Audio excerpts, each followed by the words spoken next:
And with that said, oh dear, I have the light in front of me. With all of that said, we are going to go live. What's going on, everybody? Most important meal of the day, serving it up Lorenzo's way, day 17, BrickBob Films camping episode. Let's do this. I do not want to dilly-dally because there's a lot of filming to be done. And as you all know, we got a lot of good progress done in our previous stream yesterday. Permission to come aboard granted. Oh, and the train here. Train has arrived just on time. It's our friend Mr. Train. So, just a recap of what we did yesterday. Let's see.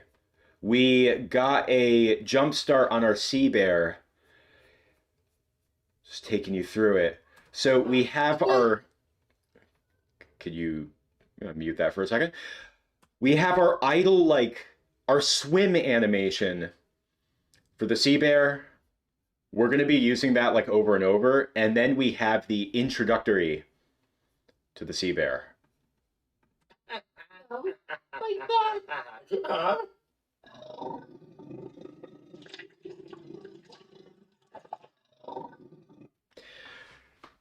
Looks so sick. So here's the thing. Because we already have our camera and lens oriented to this close-up shot, what we're going to do is we're going to start the stream by filming the second close-up shot, which is going to be the scene after Squidward jumps into the anti-sea bear circle, and then the sea bear realizes that he cannot, I don't know, penetrate the circle or whatever. Yo, what's up, everyone? Oh my gosh. Well, happy birthday to our beloved fan across the pond international. Happy birthday to you, Blueberry Boy.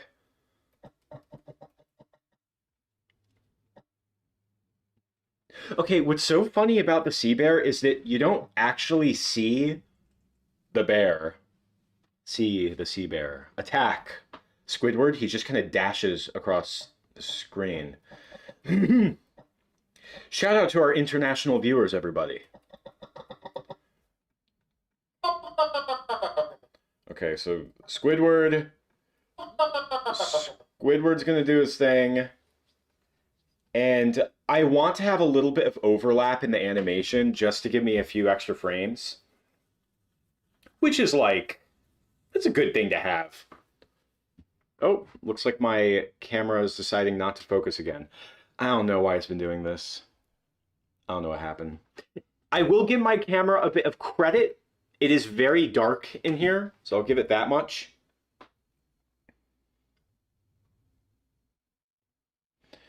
Let's have a look. Yeah, so here's kind of the way this is going to work. We have our sea bear right here, but we're going to have the Lego characters kind of positioned off into, I'd say, about this third of the screen, this one right here. So here, we're gonna try to think how much in frame I'm gonna want the sea bear. I mean, either way, it doesn't really matter, just as long as I can move him this way in post. You know what I mean? But still want to have that dramatic lighting, you know? So, yeah, actually, his eye is gonna have to change. So we're going to take that off.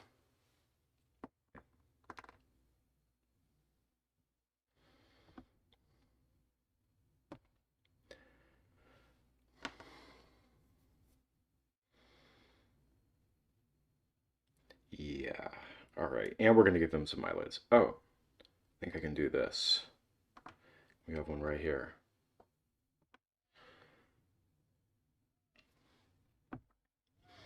Yeah, I think I'm going to do his pupil with the Sharpie. I don't know why. It's just kind of, it's looking better. It's looking more like aggressive, more sinister. The big pupils just a bit goofy looking for my taste.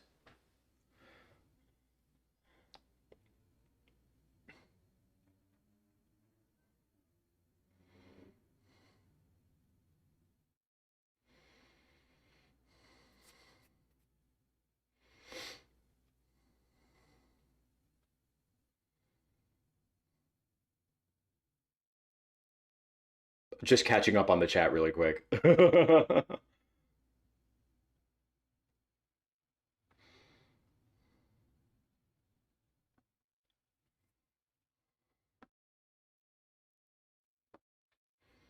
But no, that drool shot turned out amazing.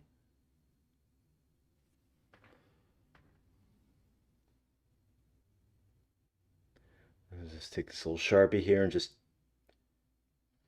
a little dip, dip, dip. And there you have it.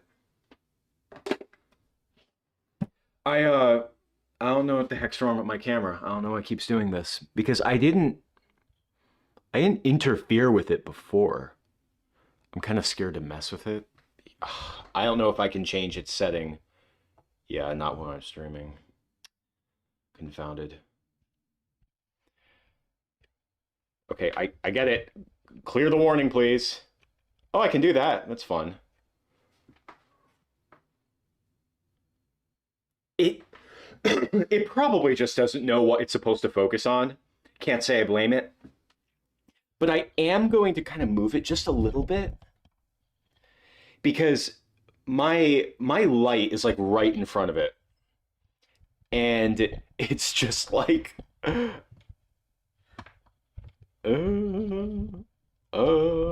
it's by all means it's not optimal. Oh no, I'm just making it worse.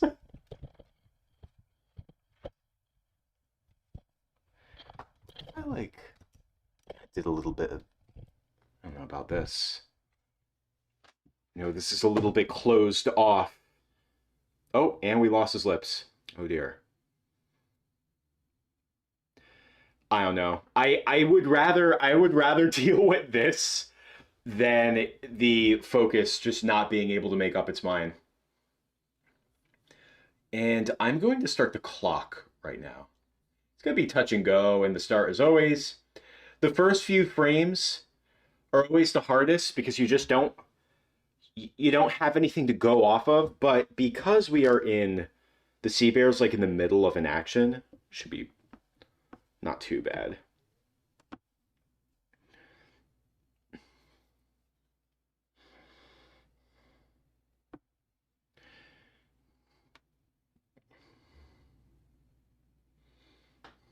Oh, wrong way. Oh, this is so cool looking. Oh, that is magnificent. I'll give it that.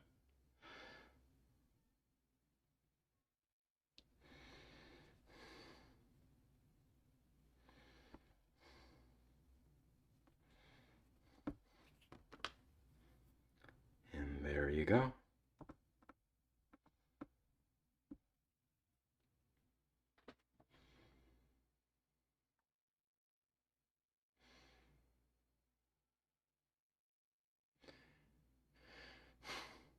Handsome Plankton? I don't even remember anything about the Plankton movie, not that much. Doesn't remember, so at one point don't all the women team up? Like Sandy and Mrs. Puff for some reason in Pearl? Very, very, very, very weird trio. And SpongeBob is just not really important. That's kind of the theme with all of these new SpongeBob movies. SpongeBob is just not important at all. He's just there because he's obligated to be.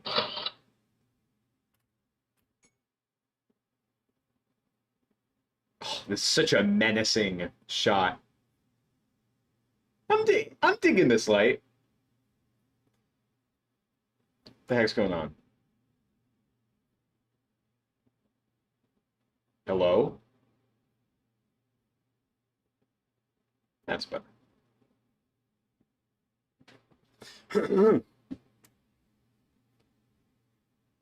Yeah, it is pretty abstract right now because of the blue backdrop, but it'll come through on film really well. Once it's all edited together. but the saliva shot is quite magnificent.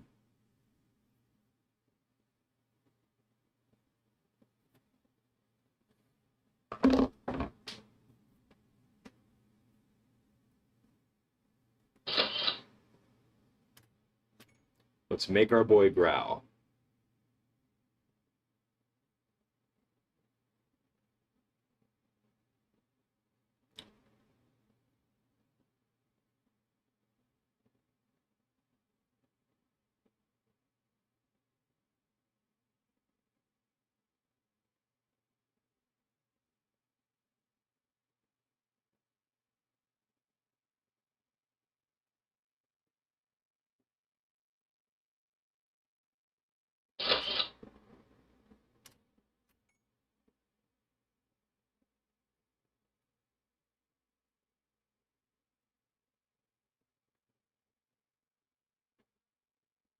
It's not a green screen. That it is not. If it was a green screen, this would be a bad, very bad time. Though I will say, so especially after like working on the Popeye project recently, I found myself using the what the heck is it? The is it shoot, what is it? It's okay. I'm trying to think what the exact name is, but essentially what you do is you click on the subject and the you're able to have the AI in Adobe Premiere. I know AI is a pretty dirty word, but bear with me. The AI in Adobe Premiere is able to track the rest of your footage and kind of interpret its movement, and guess like, oh, okay, this is the subject, crop out everything else. And it's proven to be much more efficient than the green screen. Granted, I'm still using a green screen. Like, I'm not going to omit the green screen because that's still a really important way to help the AI or whatever it is in the program to kind of find the subject. Because I will say that when you're dealing with like a harsh lighting shot like this sea bear right here, there are little areas where the AI that identifies the subject, it can get a little bit lost when you have shadows and stuff. So like here where it's very bright, obviously it can spot it, but then once you have all this darkness here and stuff like that, the program can have a hard time detecting, like, you know, where it should go or where it ends and begins. It can become a little enigmatic. Hold on a second. I want the sea bear to have this. You'll notice that I'm not just having his whole body vibrate in unison. I'm having like there be variation in the arm, but also in his head and his mouth. They're all kind of moving independently of each other. And the reason I'm doing that is because I want it to look less stiff, definitely less stiff, more organic, less mechanical. So the end result, even then, I'm noticing there's this really big jump at the beginning that's a little bit noticeable. So what I'm going to do is I'm going to break that up by, oh wait, actually, you know what? I could just delete it. Now we have a duplicate. Let me try omitting that one thing from the cycle. Now it's a bit more subtle.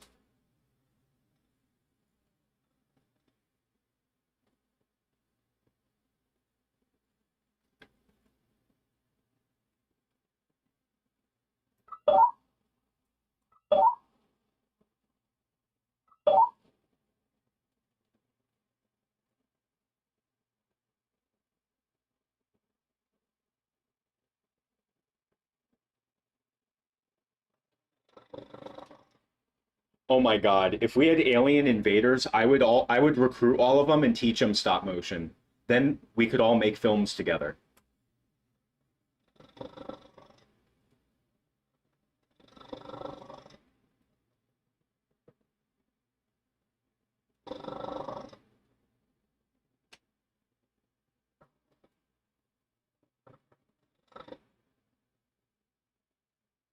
Kind of want him to lean in a bit.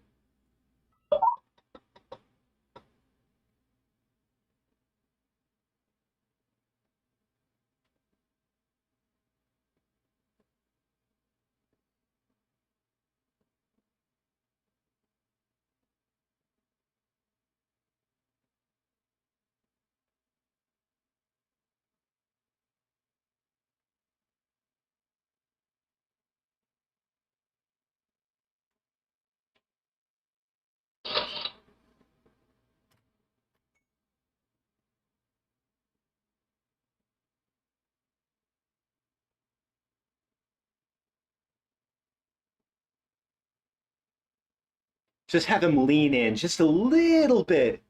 Get a bit more menacing before he backs off.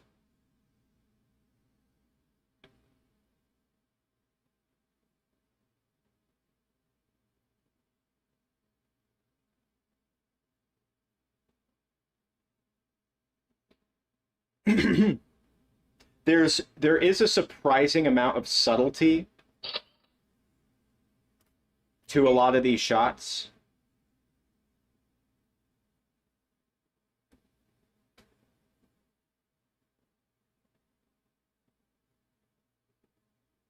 Remember Mars Attack? Okay, I actually have a funny story about Mars Attack because I know someone who was in it, and I've never even seen Mars Attack, which just makes the story even funnier because it's just kind of abstract to me. I know it's a Tim Burton film and stuff, but like, I have a funny story about Mars Attack.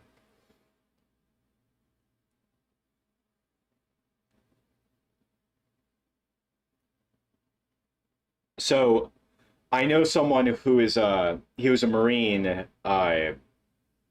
His whole life has been military, older gentleman, and he goes to DC a lot. And what he did was he said that one day he went to DC for like, you know, a routine like ROTC type thing. And what happened was when they went, there was like someone representing like the production for Mars Attacks was there. And they said like, "Hey, Tim Burton's making a new movie right now, and we need to like shoot some what is it? I don't know if you would call it B-roll, but what happened was for the sequence where the aliens are invading, they needed like a few shots where they had like army men like positioning themselves and like pointing their guns at the sky to fight. And they just like went up to his platoon. The people went up to his platoon and were like, "Okay, so we need like army guys to just kind of point their guns to the sky for like a few seconds for the shot in the movie. Could you guys do it?" And he was just like, "Yeah, sure, okay." So I don't know if Tim Burton was actually there. Maybe he was. It's just some kind of director. They said to the army guys like, "Okay, everybody, just right now, aliens are attacking from the sky. I need you guys to just all pull up, dismount, and you know, take position and aim your firearms at the sky." So then they all did it, and they were like, you know, I believe this shot is in the movie too. I think it is because there are army guys. There's I found it on YouTube. And my buddies, he said that when he was there, like when they were filming that shot, he was just thinking to he was thinking to himself, he was like, "Man, this is so stupid."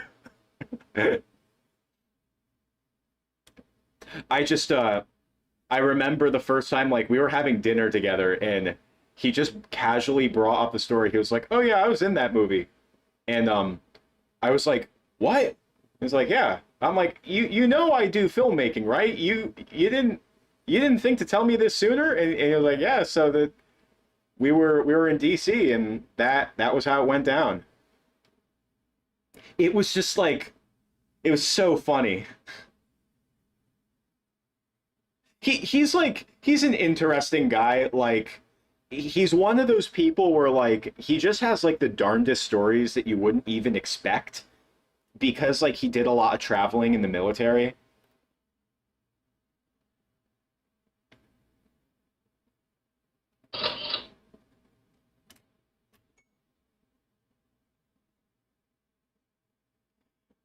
I mean, like I I don't hear people talk about Mars Attacks much. Also, it's got some like extremely dated looking CG animation. It's one of the reasons why I haven't seen it. But is it good?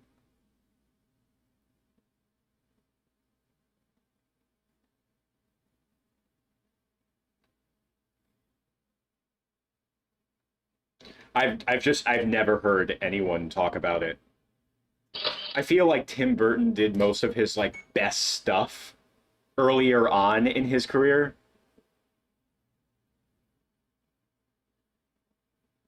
I'm trying to think like his most recent thing that I like still hold in like high esteem.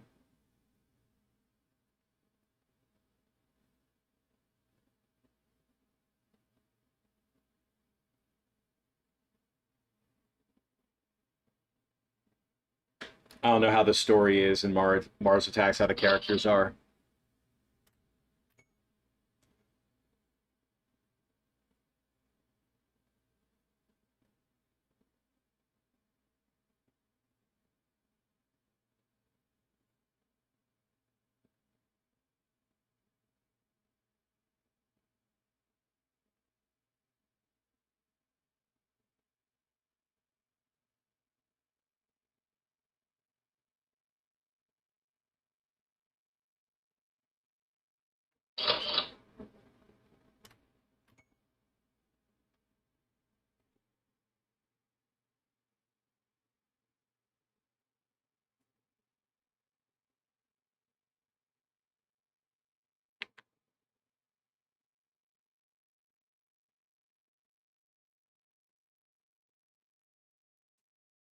Oh, really? Michael Keaton? I like Michael Keaton. He's a good actor. I don't, I feel like you don't see him in many things anymore. I don't know how if he's still acting. He probably is. But yeah, no, he was good. I guess the first time Tim Burton worked with Johnny Depp was probably Edward Scissorhands. Like, I don't have anything against Johnny Depp, but even like when I was young, I didn't know any different, but like even like looking at Tim Burton's filmography now and just seeing how just Johnny Depp is like the lead in everything. Like it's so comical because even though Johnny Depp has like a lot of I guess he has a lot of range, at least in his appearance.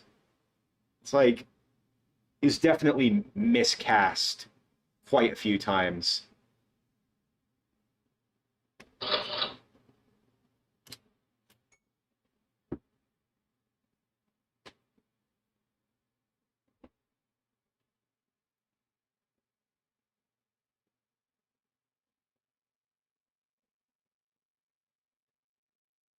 Huh, that's okay. So that's a funny reference that you just made about Frankendoodle because I think I talked about this on stream, but did I ever tell you guys about how I realized after I started filming for Frankendoodle back in 2021, I realized after I started filming it that the whole premise of SpongeBob and Patrick finding a pencil and drawing stuff to life, how it basically didn't make any sense. Did I ever talk about this? I feel like it must have come up once because that's like easily the most popular video on my channel.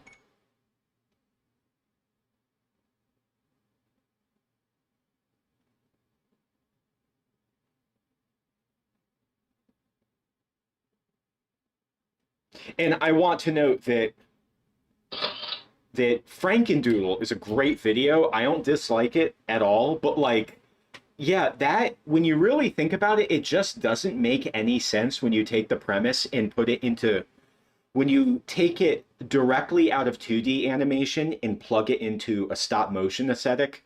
It doesn't make any sense. Oh, that looks good. Just a little bit of variation. Okay, when does his voice go weird?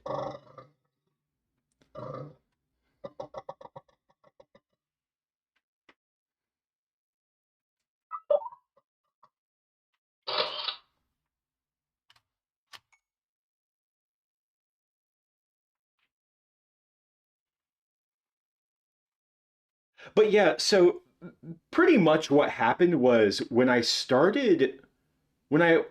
when I started filming for Frankendoodle and figured like, okay, I have the pencil, I have the Frankendoodle figure, I'll you know, we're good to go. After I started filming and I had to get to the sequence where like SpongeBob and Patrick were drawing the jellyfish, drawing the weird Squidward doodle that comes to life.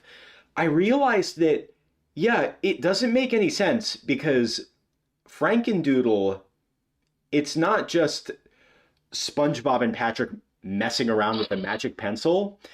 That episode is also a very clever, fun poke at like it's a jab at the fact that it's a cartoon, a 2D animated cartoon, and that in fact it isn't a magic pencil because the pencil can make anything come to life in that world. And in as a matter of fact, it does. But then when I was making my version, it was like, oh wait a minute, these aren't nothing on camera is drawn. These are all physical objects.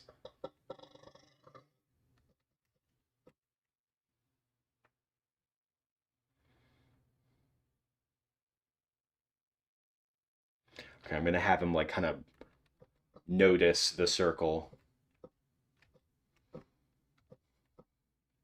but I have to make his eyes close.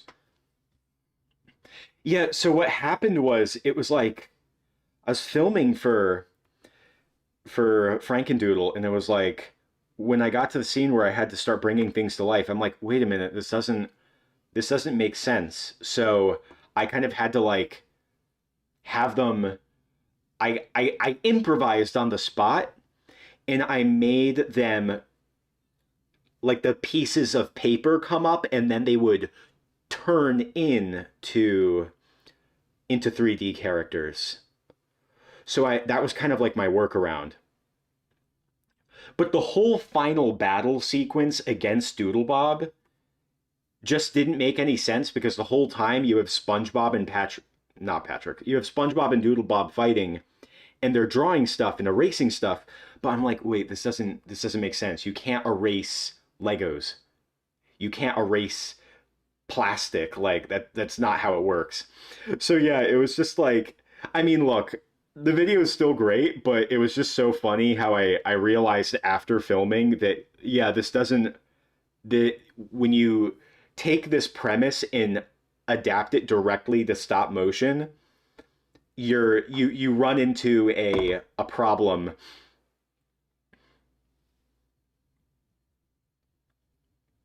But I worked around it well. The video turned out great.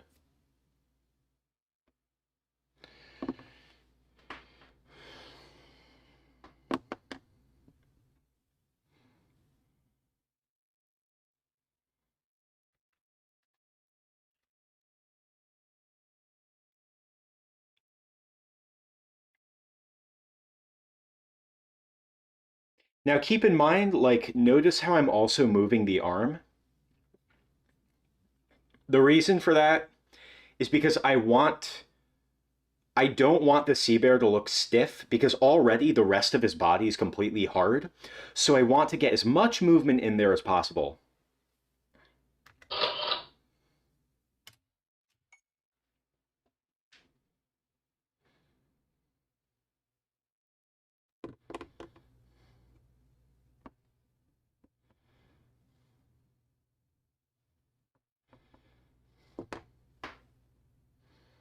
I think I might just take these eyes off, maybe? This is like the one time when the sea bear's not supposed to look super menacing.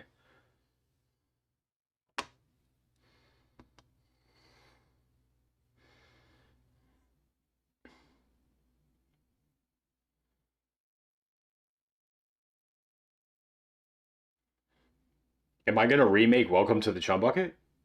No, no, I'm never remaking that again. I mean, I already remade it once, and it wasn't that long ago. I really just don't. I don't think there's anything I could bring to that episode other than production quality increase, but like, it would take a lot for me to like remake an episode for the third time. Have I done that before? I might have done it once, but I can't remember off the top of my head. Is there an episode that I have made 3 times total?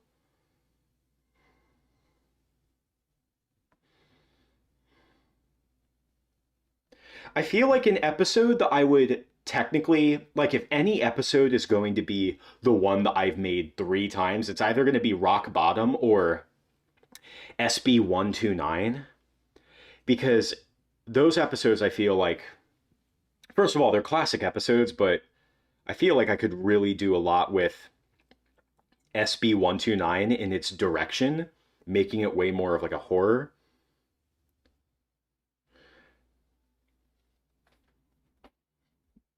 But Rock Bottom is just such a great episode, and it's worthy of I think it's worthy of a production quality increase because keep in mind that the remake that I made, that was like, oh my gosh, it was like in 2013? I think it was 2014. Yo, shout out to everyone who just dropped in stream. Make sure that you drop a like. Let's smash that YouTube algorithm. Oh, also remember everyone, I just did an interview with animateclay.com. We did a wonderful article. Make sure that you guys go check it out. I am going to leave a link to the article in the chat momentarily. Because if you guys want to learn about how I got started, you guys will like this. And there you have it. Yeah, hop over to the article when you get the chance. Make sure you drop a like on the article, show some love to animateclay.com. Wonderful, wonderful people. It was very nice of them to let me on, and we had a really great conversation.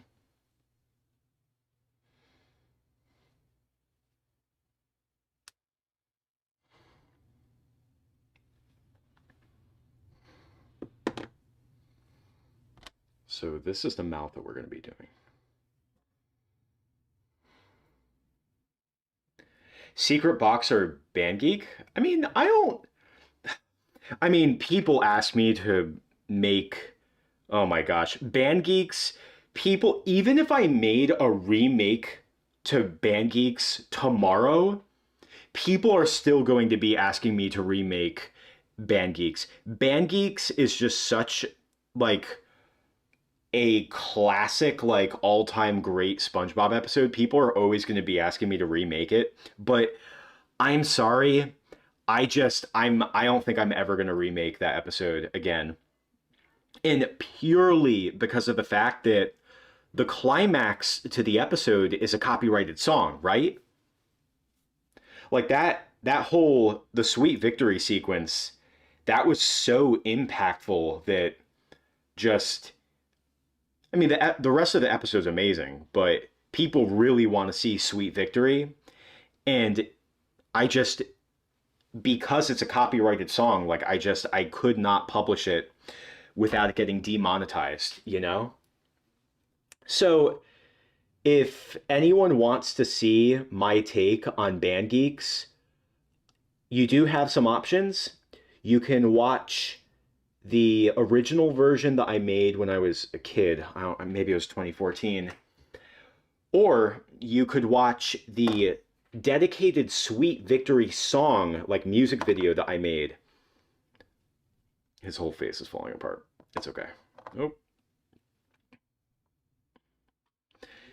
Yeah, I made a dedicated Sweet Victory music video when it was supposed to be like the finale to the show at the time. Look how that turned out. And there's also the Band Geeks reanimated collab where I made a couple shots for it. There's a shot that looks like this, but there's also some Lego animation that I did in there.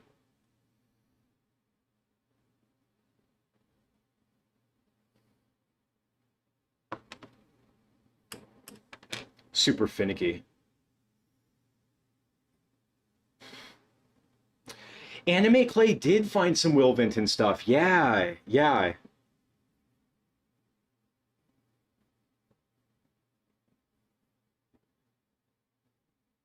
How's this looking?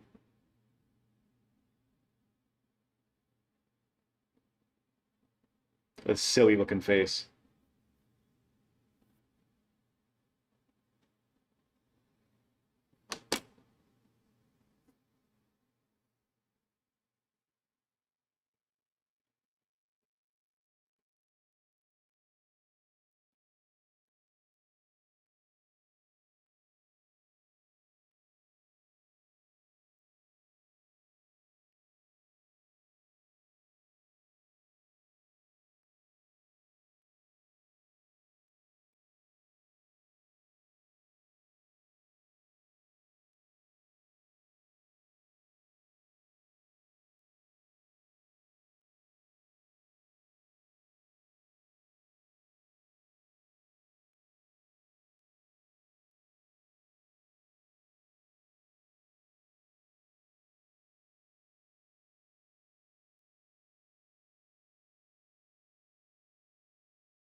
Oh, right now I'm really missing those magnets I had when working with Lolo, the lucky clown.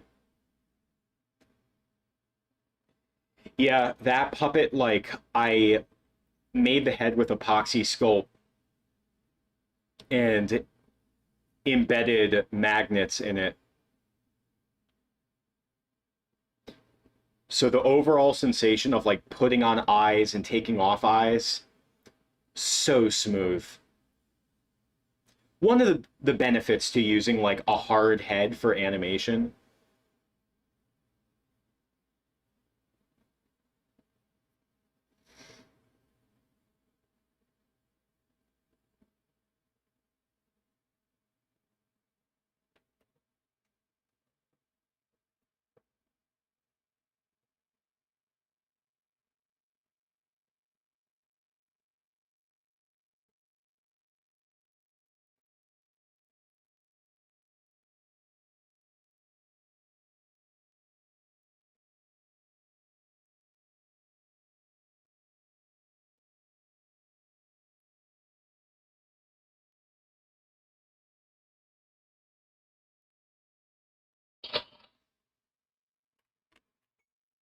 What just happened? Oh,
bro, I've said this before. It's like you have Aaron Blaze animating Snow Bear on stream. Well, you got Lorenzo Volpentessa animating Sea Bear on stream. That's our style.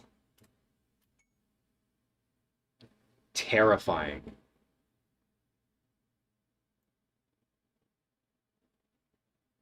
I have the Sea Bear Foundation backing me up, preserving the habitat of the sea bears.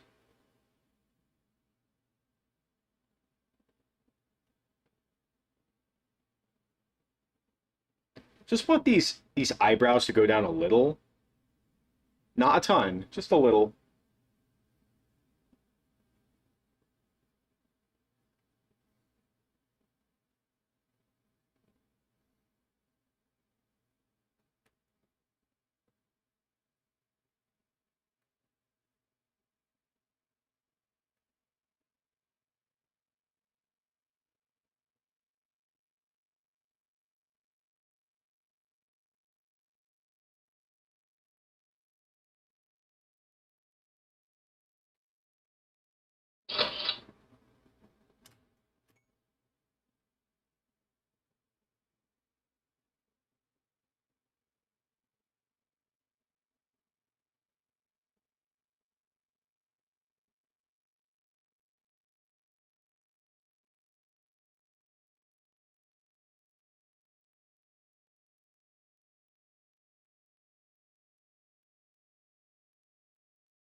Yeah.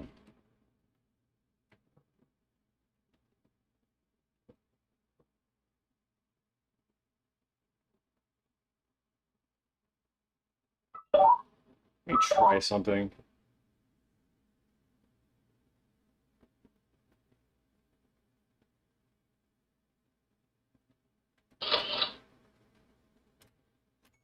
The movement was looking a little bit weird at the end.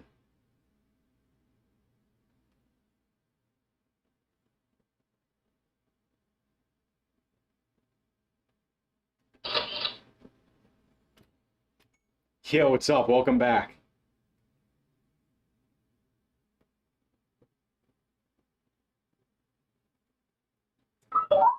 Uh-oh.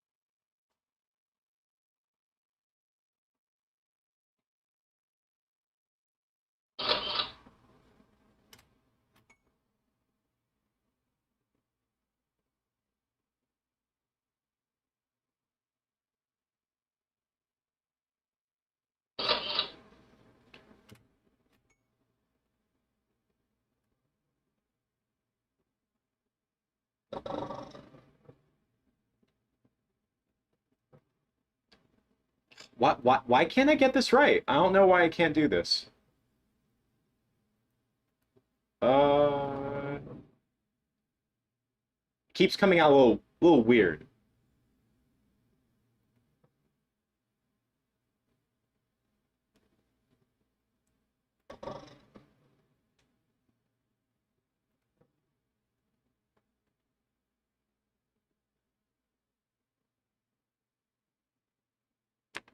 Oh, there it goes. Doesn't it's not gelling with me.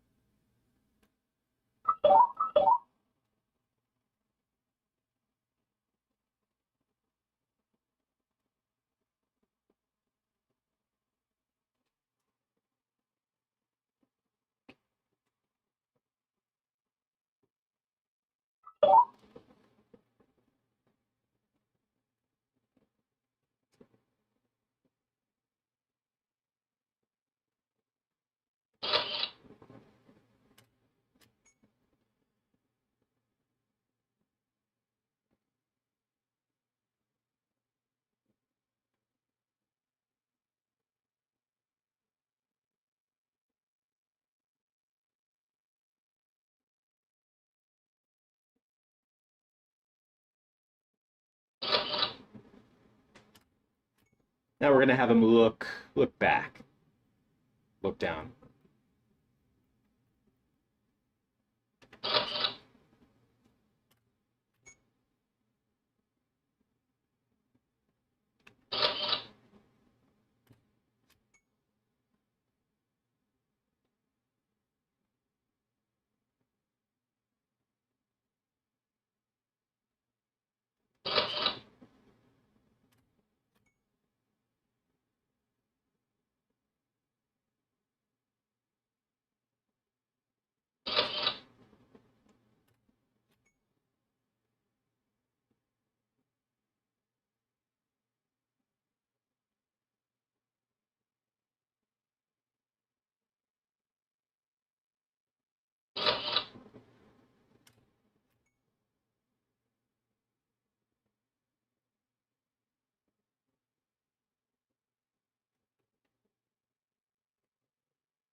One.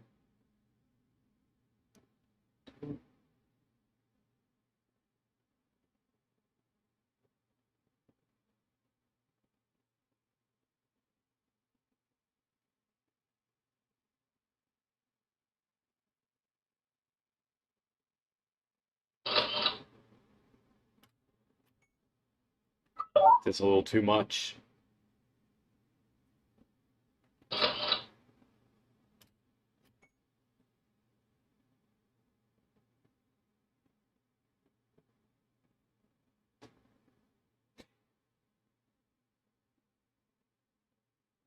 Have I ever thought about working at Aardman or Leica? I came close a couple times, but it's just spots are very limited. But that's just the way it is. But no, I'd love to work at Aardman or Leica someday.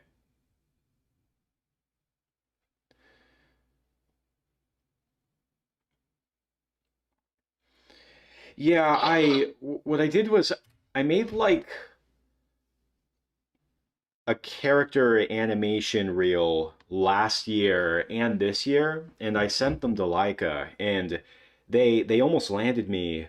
It was what their summer internship program.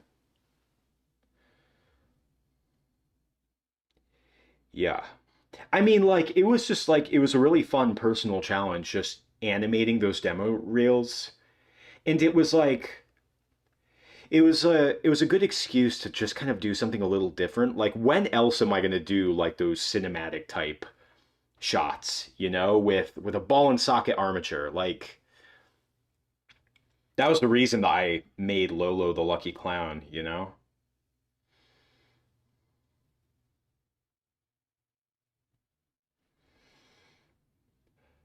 Yeah, so earlier this year I did those shots for another application. It didn't get the internship, but the application like demo reel turned out so good. And it got me thinking about other things that I could do with the Lolo puppet. I would like to make a little film with him. I've said it multiple times, like while animating for this. Maybe I'll just do like a little short thing at 15 frames per second, not not 24.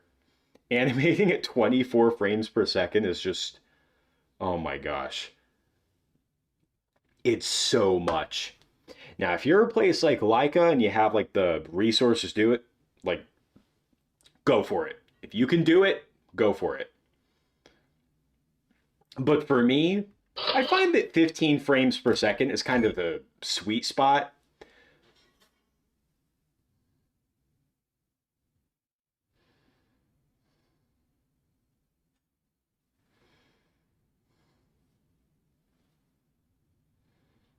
Yeah, I really like 15 frames per second. Yeah, because like 12 frames per second, or if you're like shooting at twos with filming filming at 24 frames per second but shooting at twos, you get the 12 frames per second look. It's not bad. It's very, very stop motion-y though, very stylized. I find that just these extra 3 frames per second really kind of make a difference.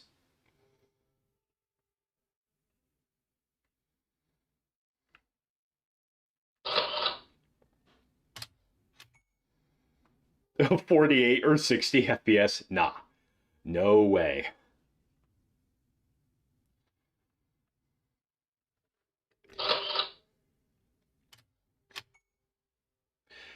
Yeah, wasn't there like a thing where like in Akira they did some animated shots like in true slow motion or something? So that would mean that every single frame would have had to just, oh my gosh, been done by hand. That's crazy. Wasn't Cuphead 60 frames per second?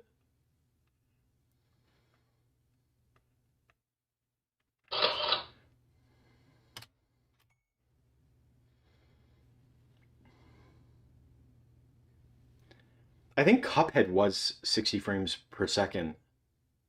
Oh my gosh. And that's really tough because like that's a video game. So, high frame rate, that's something that gamers care about.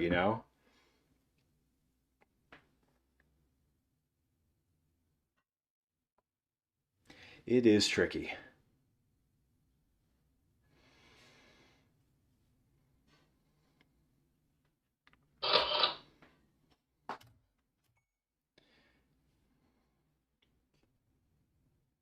Yeah, I feel like if I were to do like a stop motion game, like I would want to retain the art, like the stylized, like, oh yeah, this is choppy, 15 frames, maybe 12 frames per second look.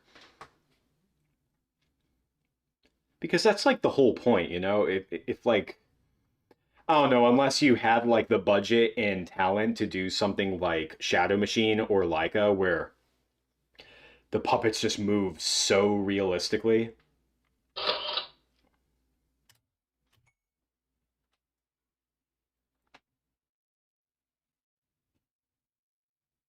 Oh yeah, I did do a short game review on Cuphead way back when.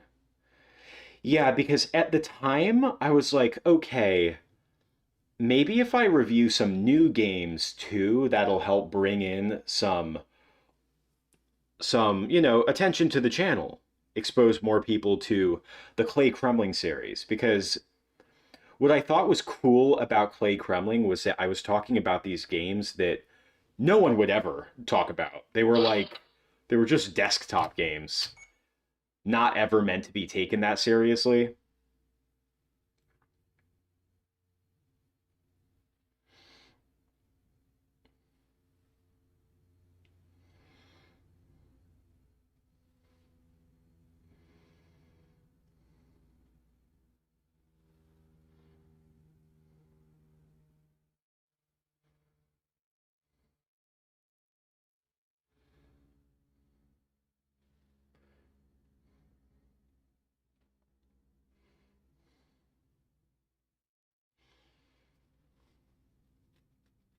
Yeah, it was Cuphead and Super Mario Odyssey, both 2017 games.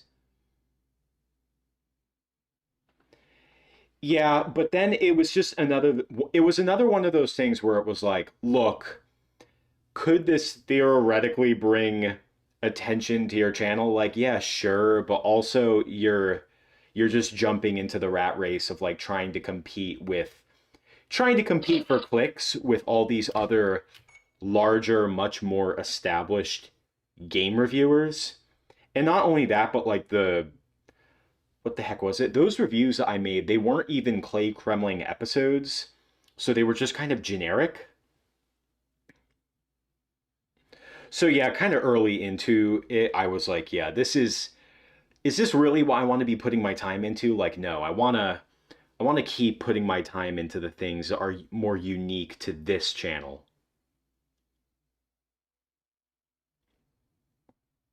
It was like the same thing when I was doing like film reviews a few years ago. Those are also privated. It just once again, it did not reflect the direction that I wanted this channel to go in. Because as you guys know, this channel has been finding its identity for years. I just kind of like, after Clay Kremling, I was just trying to figure out, like, what can I do with this channel? What can I do with this audience? How can I keep doing what I'm known for without disappearing for months and months at a time because of how demanding the animation is? But I think that this is a pretty good balance, don't you?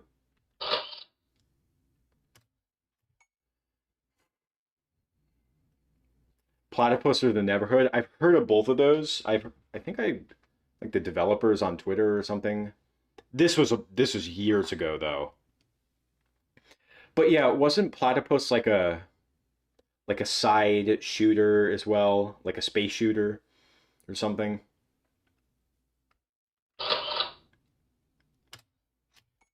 Neverhood looks really cool. I mean, I'm a big fan of the first first and second Earthworm Jim games,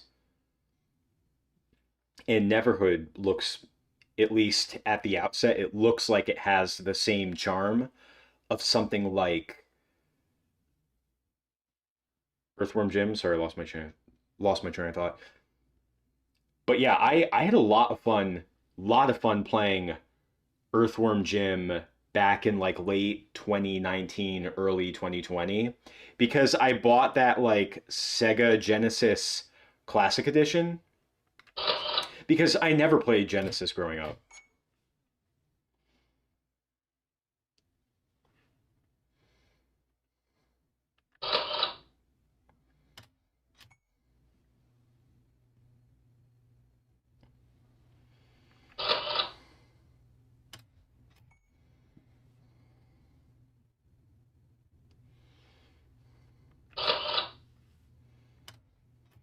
How are we looking so far?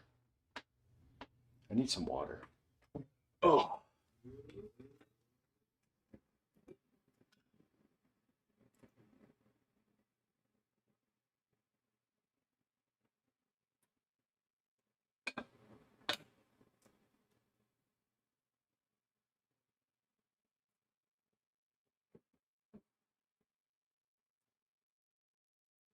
Not many game reviewers are known anymore. Yeah, well, that's like just the thing.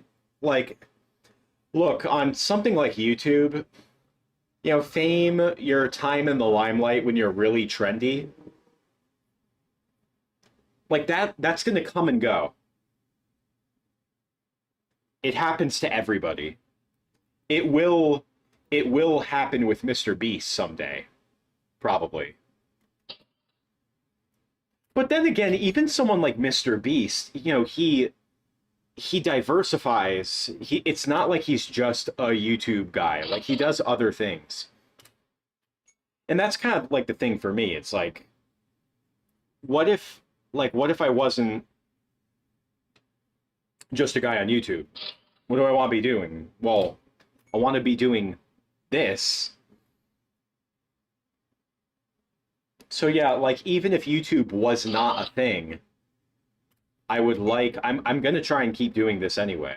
I want to keep doing this at least.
Chat is glitching. Yeah, I don't know what to say.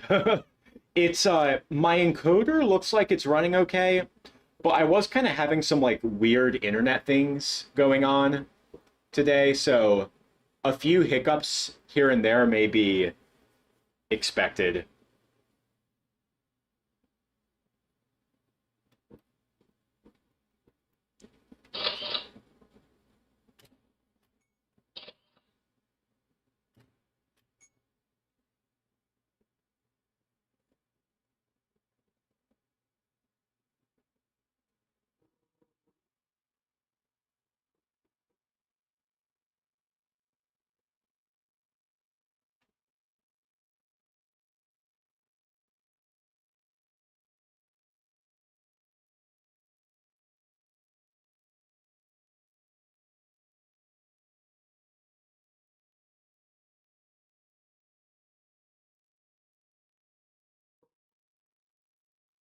I want to have like this little float for a second.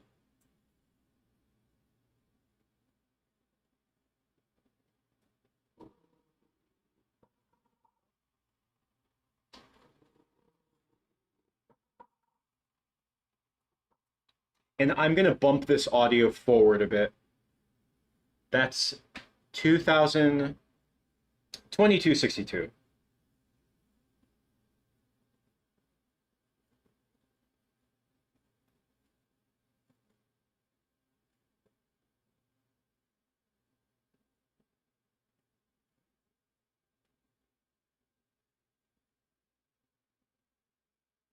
So much audio.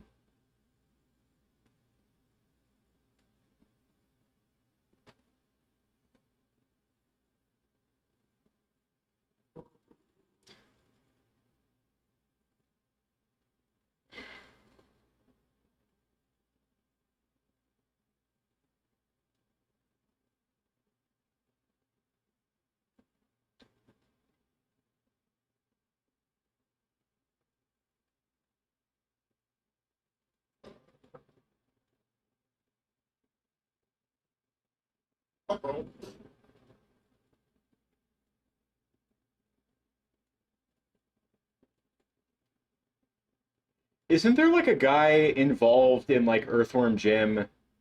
His name's like Mark Lorenzen, not Lorenzo, Lorenzen.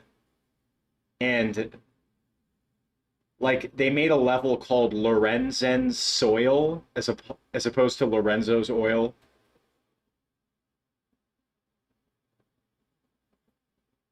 Okay, now we have to get rid of the goofy face. We have to get back to this.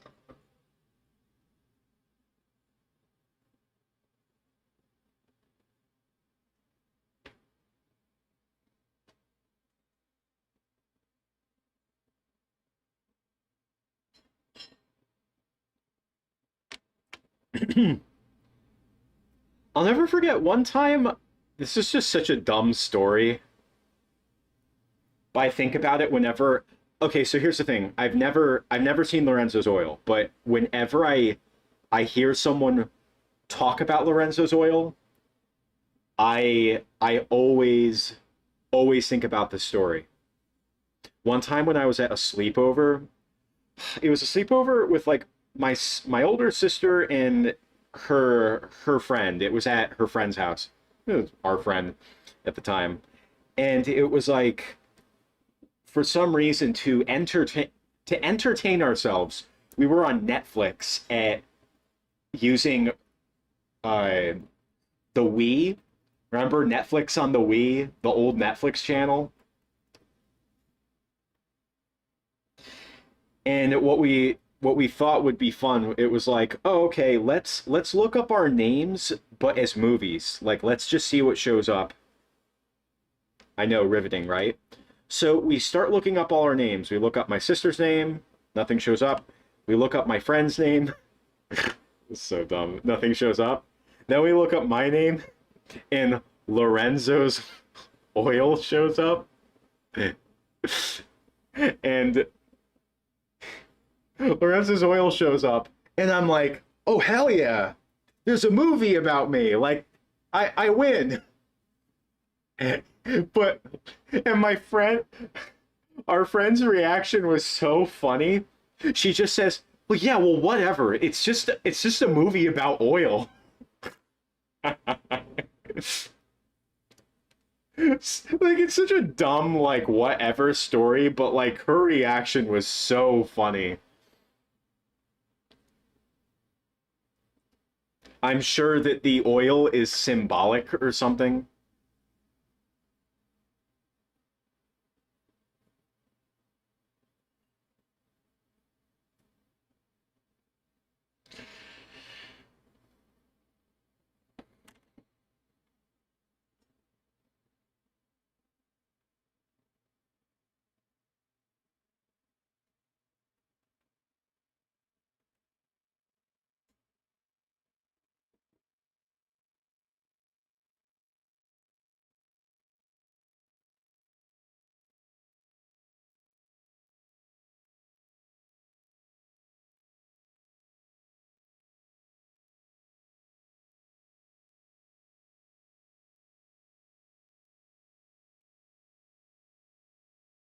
Do I have the oil?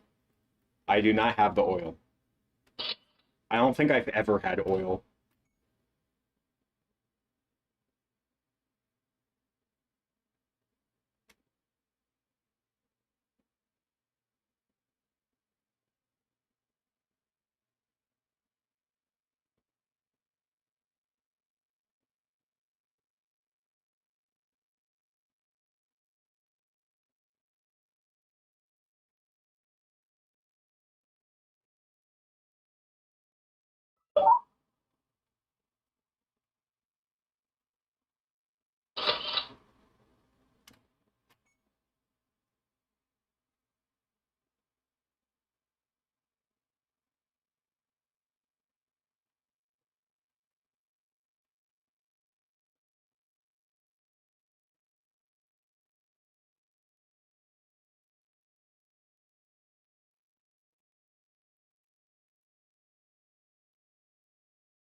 Yeah, I don't like that. Hold on.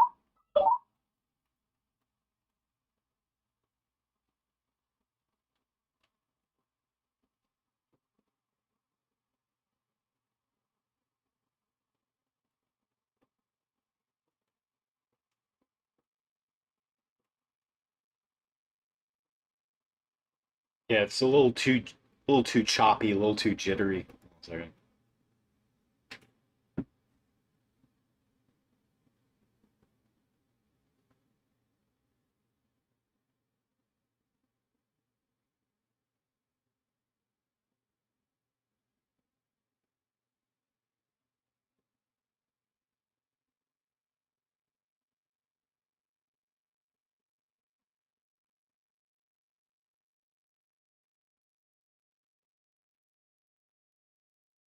Yeah.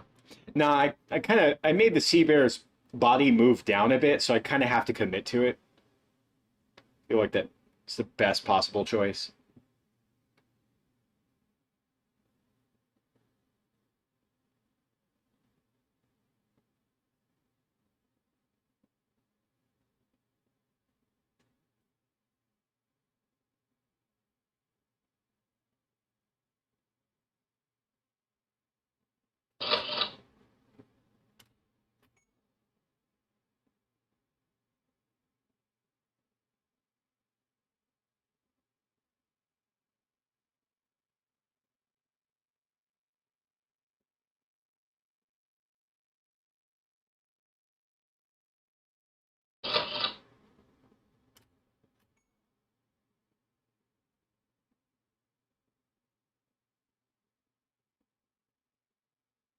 Oh, you guys can't be singing this a stove is a stove in my chat. You can't do this to me.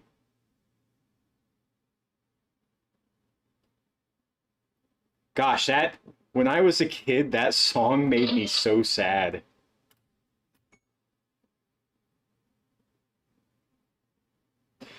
Yeah, you know how it is like when you're like a little kid and you gotta like you have to leave your home and stay somewhere weird for like a night. Like that song like captures that so well.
Gonna have him give Squidward the death stare.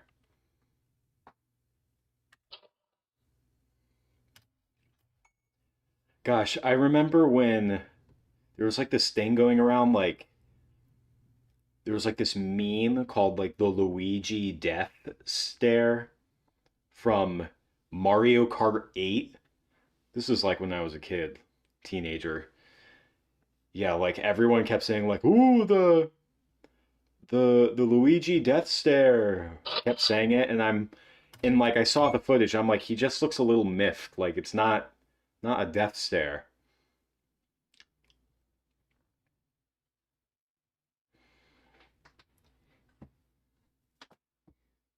Yeah, the the Mario parodies I watched as a kid, those were like my forbidden fruit,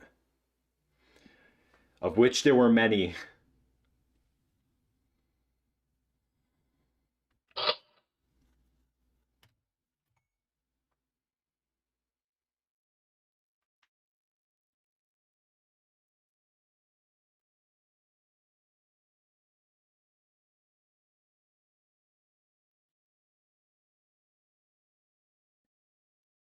Yeah, I was disappointed. Like when I saw it, I'm like, "Ooh, this sounds exciting." But no, it's like Luigi just looking kind of miffed.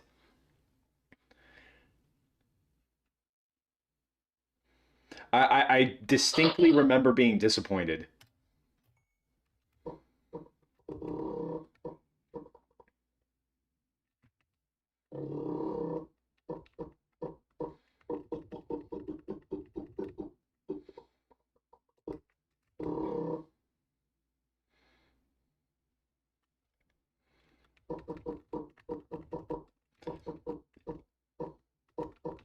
Yeah, like what's nice about animating this like at 15s is like especially since I've done a bunch of projects at 24 frames per second of late, like I keep thinking that I have to do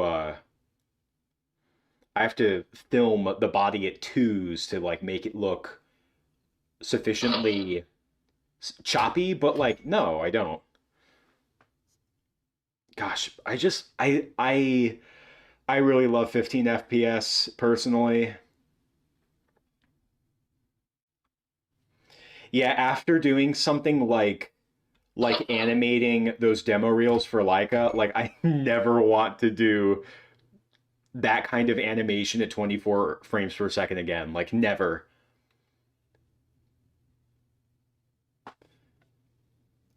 Now, if I was getting paid to like at a studio like that, then sure. But like I feel like to do something like that for a personal project, that has to be like you can only bust that out for like a couple seconds.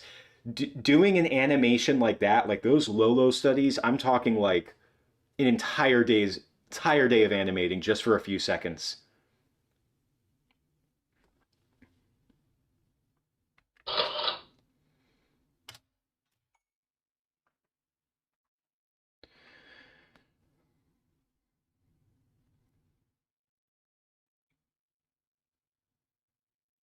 What SpongeBob character do I relate to the most? Hmm.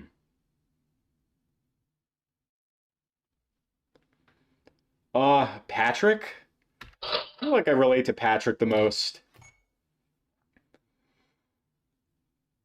Compared, because like people's lives are really hectic things. Like people have very hectic lives.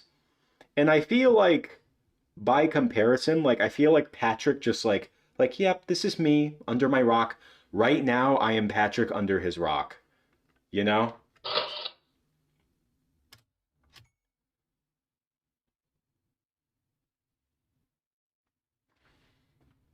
That or SpongeBob. I relate a lot to SpongeBob.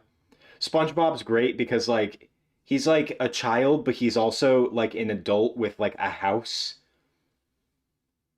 and a job. But like he still goes to boating school.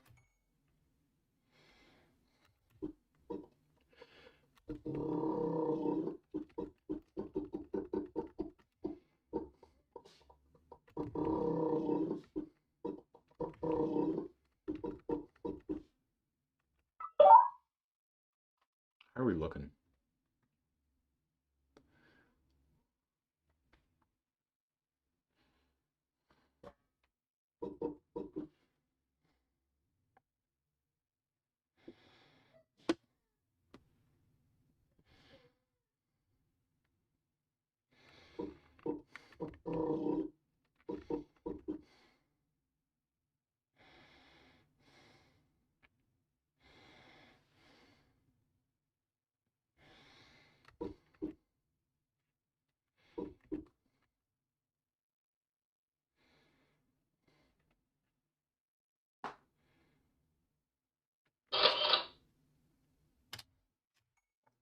Under my rock.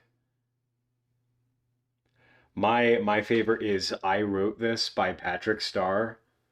Oh my gosh. I love that song so much. That episode is really funny to me. That's like a really genuinely very funny concept for an episode. Just writing a song that is so horrible, so reviled, so terrible, My one of my favorite scenes, gosh, I really love that episode. One of my favorite scenes in that episode is when Patrick's trying to write his song and just nothing's, he's having writer's block. I can't speak today. He's having writer's block and he just can't get anything out. And then he's just like, "Come on, you stupid brain, work." And then like his brain just straight up like starts smoking and just catching on fire. And he's like, "Oh, it's working." And he's just like he has a pencil and he's just like he's just writing and like he's just like and like his eyes are closed and just the smell coming from his head just by him thinking is so foul that like Squidward is just like, "Oh my god, what is that smell? Is Patrick thinking?" It's so funny.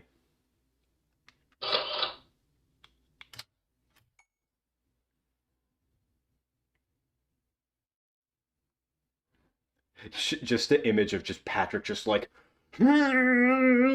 as he's writing his beautiful creation.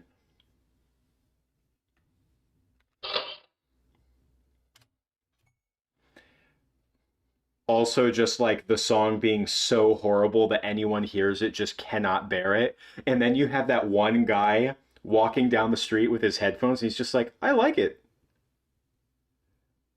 That was like a joke that just didn't really click with me until I got older. Like that is a story that I would like to make my own film in my own world with my own characters about. Like you have two guys that just write a song or just create something that's so horrible, so terrible, but they have like this unyielding enthusiasm for it. I would love to make a film like that.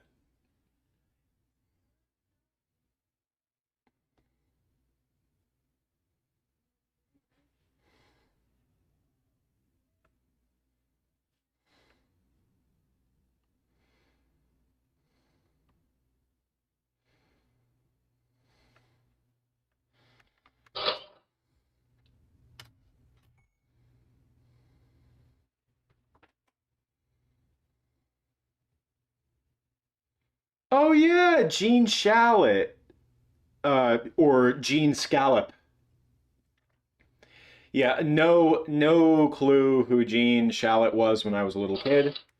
I don't know if that joke was for the adults in the audience. I had no clue who that was.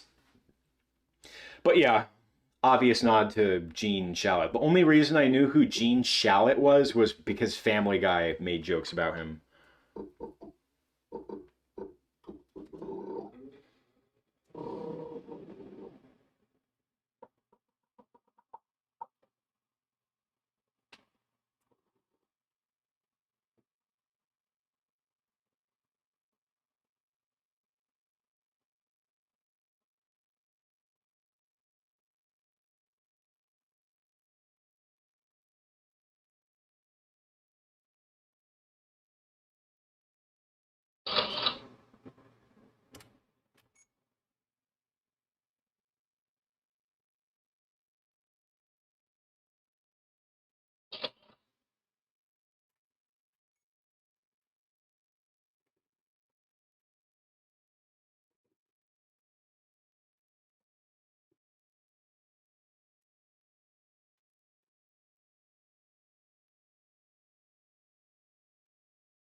I do this sometimes.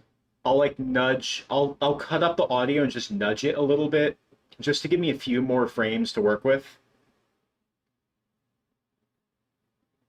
When doing stop motion, it's like every frame is a decision and then you're following through with it.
The thief and the cobbler.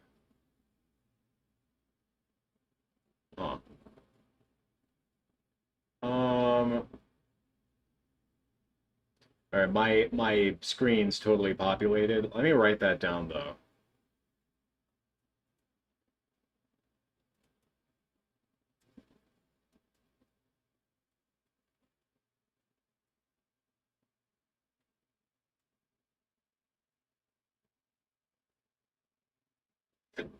Yeah, I'll check it out. Yeah. There's something like especially tragic about animated films getting canceled.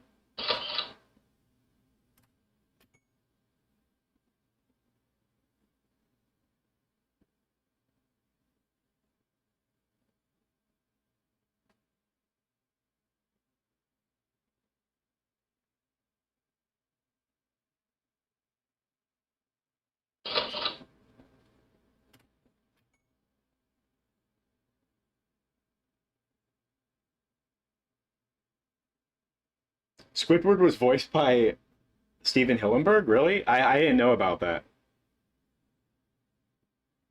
Well, let's see. Did Steven Hillenburg like do the narration for what the heck was it? Truth or Square? The what did they call it? Like the 11th anniversary? I don't know. Truth or Square was such a weird, really, really bizarre celebration of SpongeBob. Like it's really astonishing just how like what that was that the 10 I'm assuming it was the 10-year anniversary of SpongeBob or 15 year. Must have been 10-year. Oh, that's gonna drive me crazy.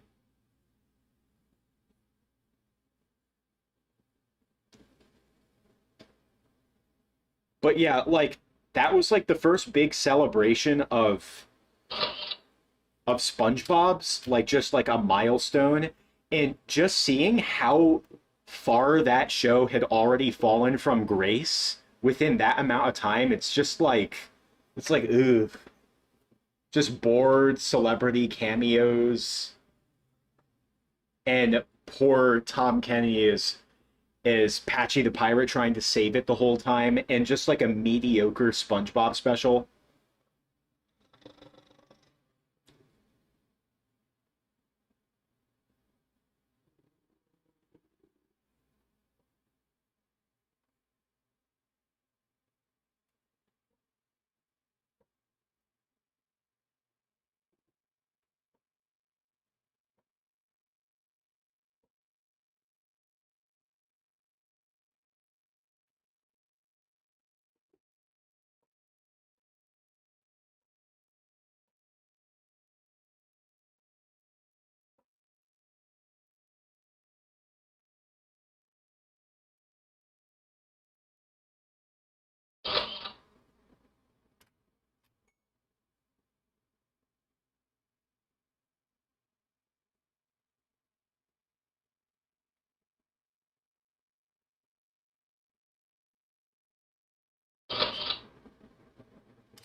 Oh wait, that's a little sluggish.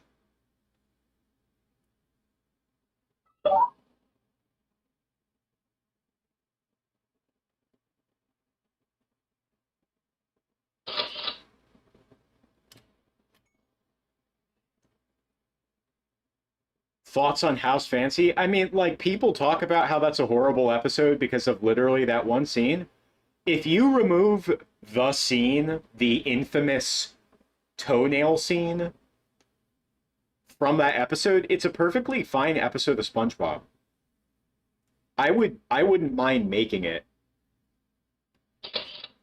But yeah, like there is the infamous toenail scene in that episode. And I'm worried about how disgusting and terrifying I could make it with my animation skills. Okay, wait, hold on. I have to do this.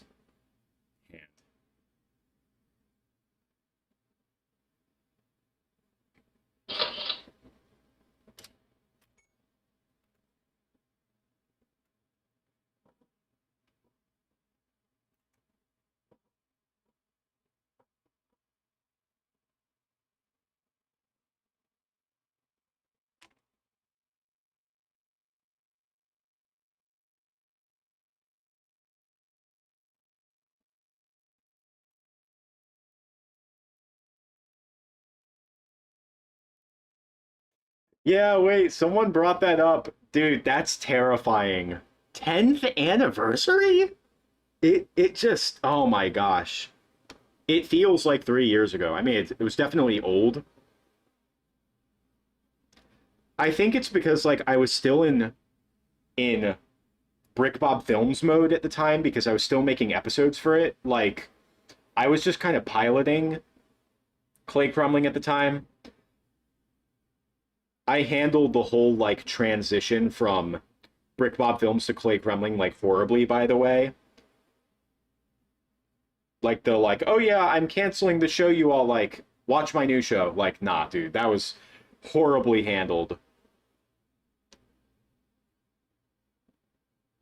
Looking back, I would have just done both at the same time. But no, I like really at the time I was just so bored, like really, really bored of doing BrickBob Films. I wanted to do something very different. But look at where we are today, right?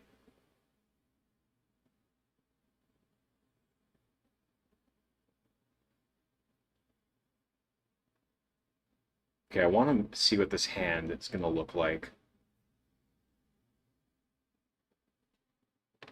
I'll make that fist the fiery fist o' pain.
It doesn't look too bad.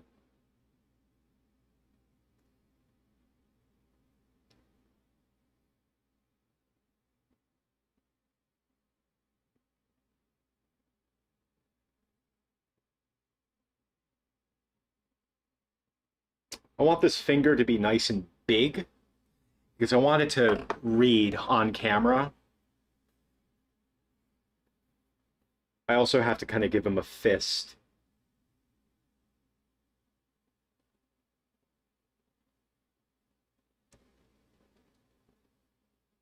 Yeah, some people were concerned when I didn't make a like an arm for the sea bear after completing like his head and stuff. But now you all see it's just some green clay.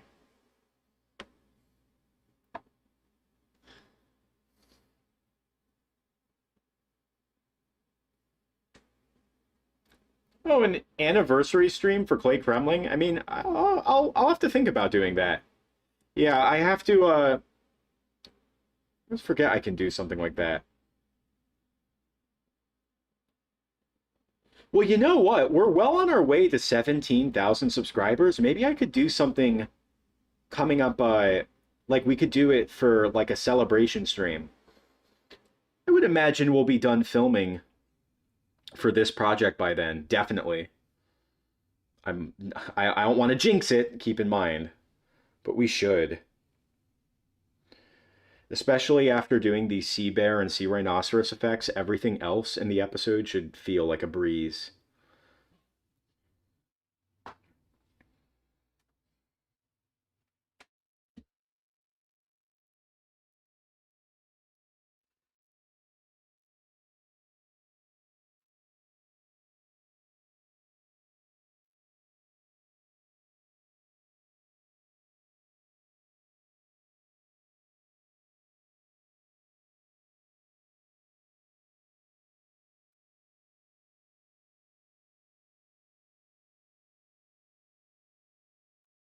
We in the ballpark?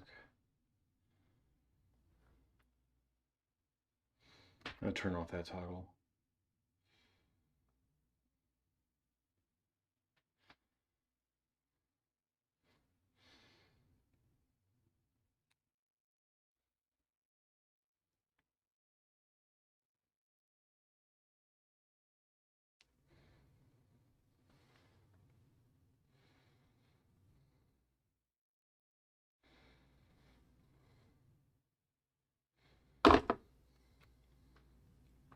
All right, now that we've done the hand, we have to get them back.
Yes, perfect.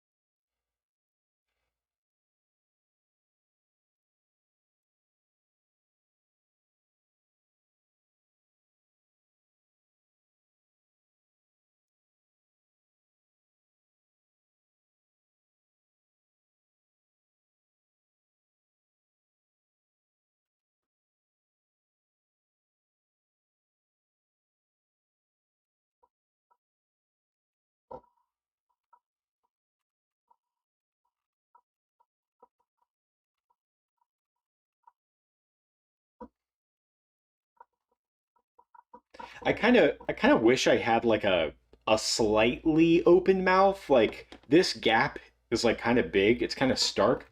Do wish I had another mouth, but it's fine. It's cartoony, you know.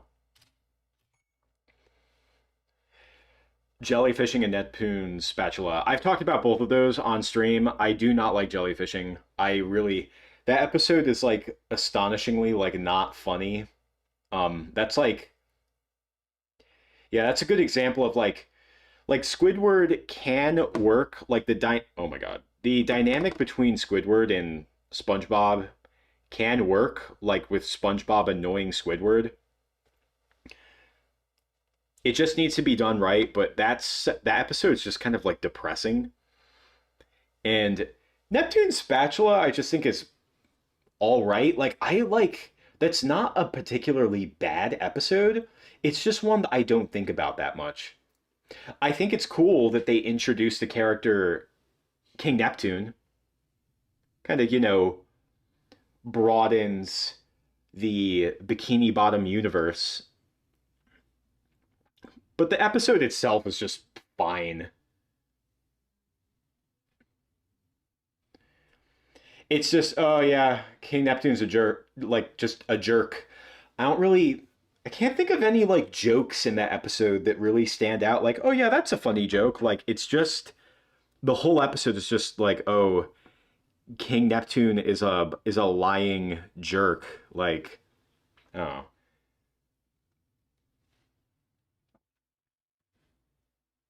it's not an episode I'm dying to make. But if I were to make it, I would definitely have fun making like a clay animation King Neptune. I think that could be cool. Do some. I would like. Feel like what I would try and do is because in Sponge on the Run there was that merman character who kind of looks like an Aardman Animations character, if I do say so myself. I think it would be cool to kind of like make my own Aardman character through King Neptune. I would try to kind of turn his design into sort of like an Aardman Animations character, like Lorenzo, pretend you're working at Aardman right now and you have to make a puppet for their film. Like, what are you going to do? How are you going to accomplish this? I think that could be fun. But that would be like the main excitement of doing that episode for me. You know what I mean?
Yeah, it's a little tricky. We have the mouth in the way.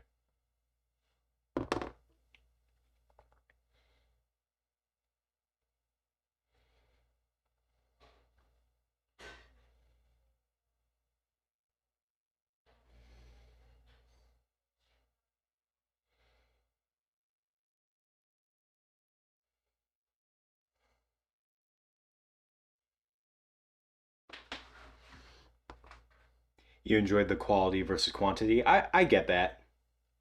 It's a good moral.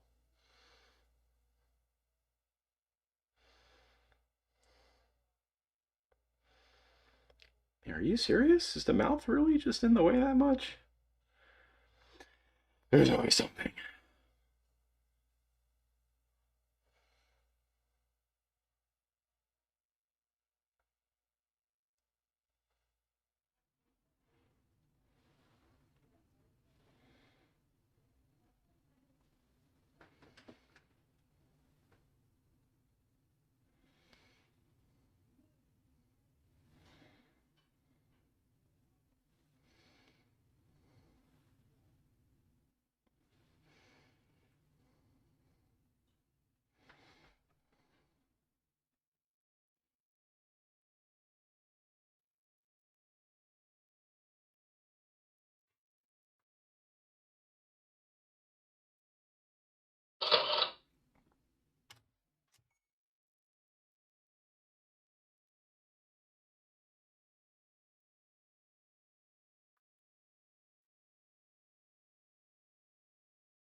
That point.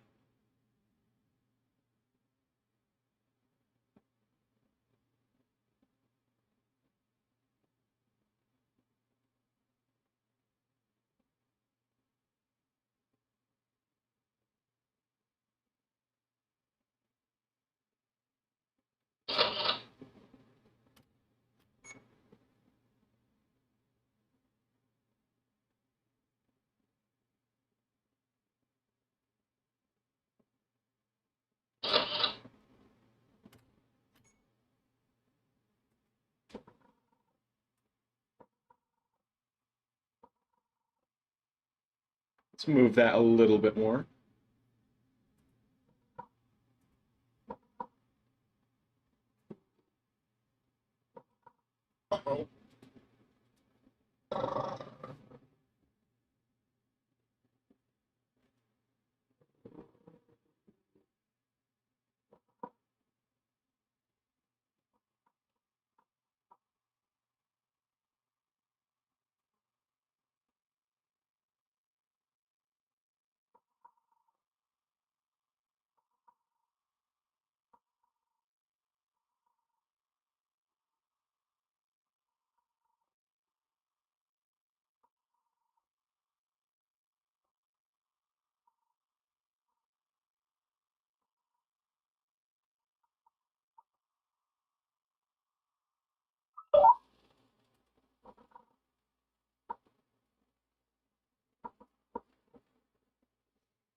Thoughts on Wishing You Well, SpongeBob, Patty Gadget, Chum Caverns, and Sponhenge? I do not remember Chum Caverns. I think I saw the episode like once.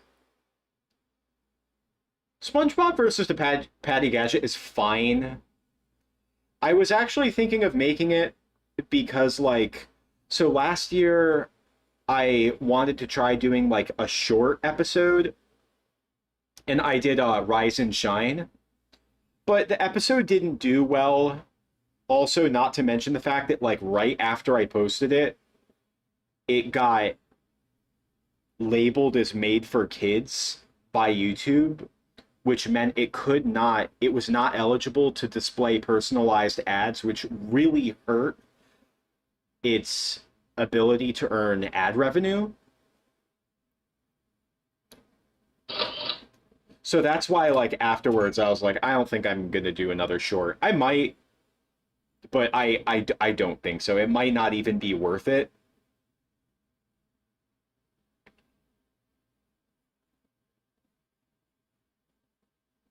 Wishing You Well, I think, is a good episode. I like that episode. It's a fun one. It's a cute one. Spongehenge is like a horrible episode.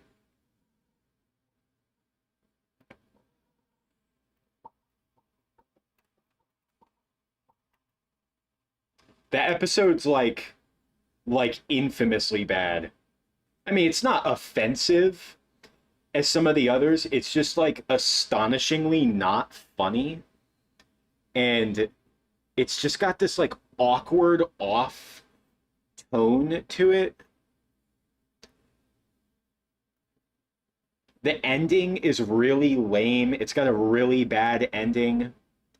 There's no sense of payoff to any of it. It's just an awful episode.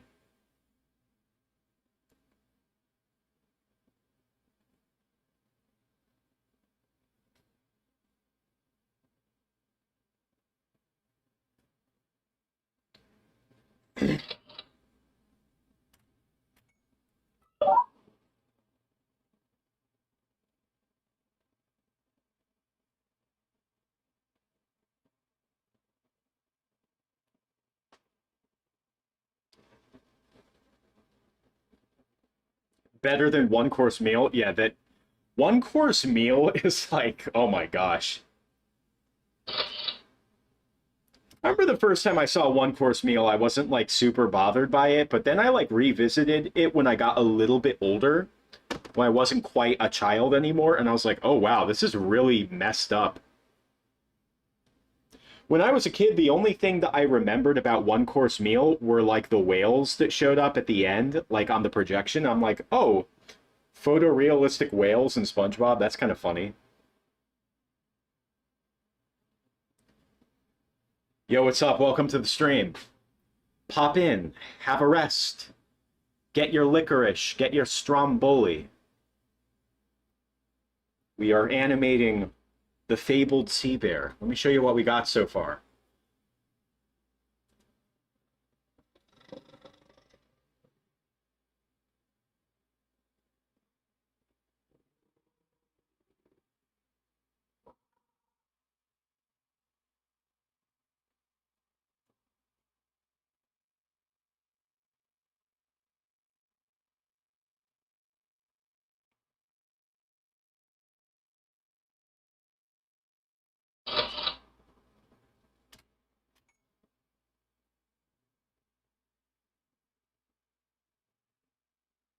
Wait, Clancy Brown hated the camping episode? Or one course meal?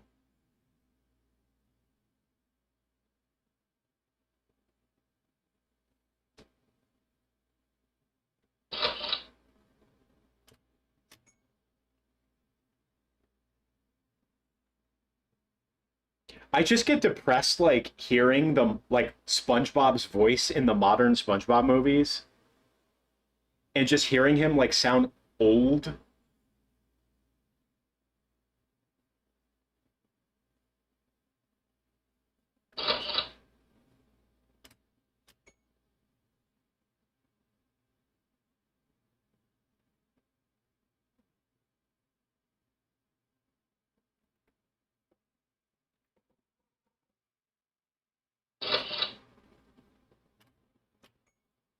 So what I'm gonna do here is so here's the thing.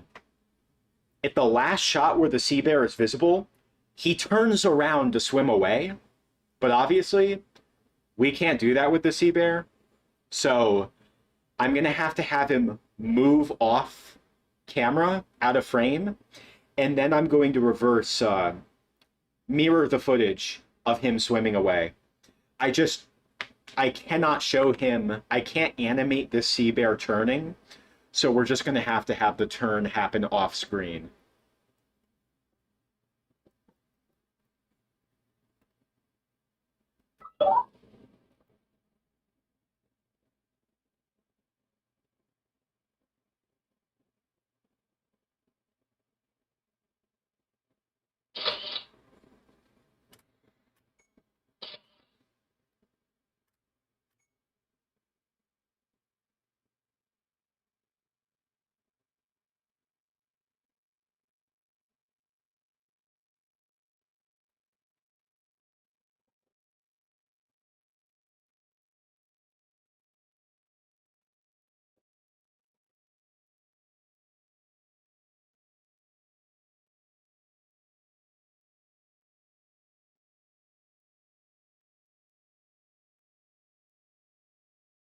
Just seeing your message now. The Super Granny Winter Wonderland episode with the snowman that Clay Crumling made. Yeah, some classic mischief 15-year-old Lorenzo humor.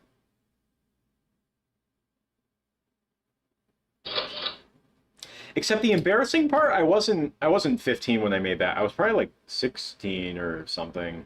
Anyway, that must have been one of the last episodes of Clay Kremling. Well, leading up to it.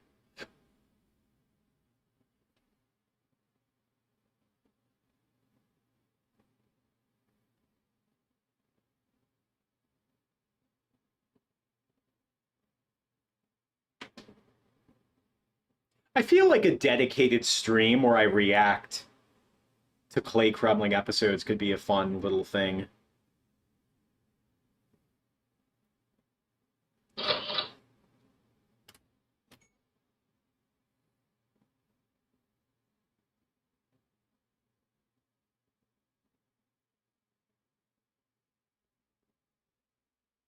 Yeah, so we're just gonna have the sea bear move out of frame.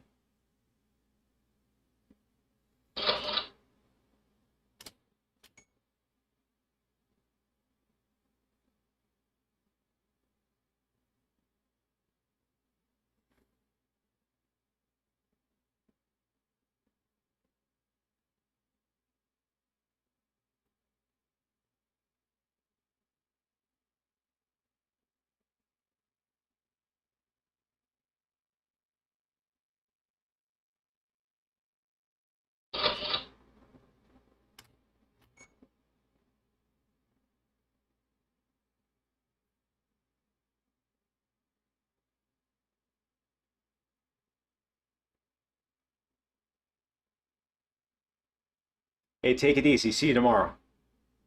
Or whenever I stream again. I just realized it's Wednesday. Give it up for Wednesday, everybody. Yeah, I feel like I kind of messed up this point a bit.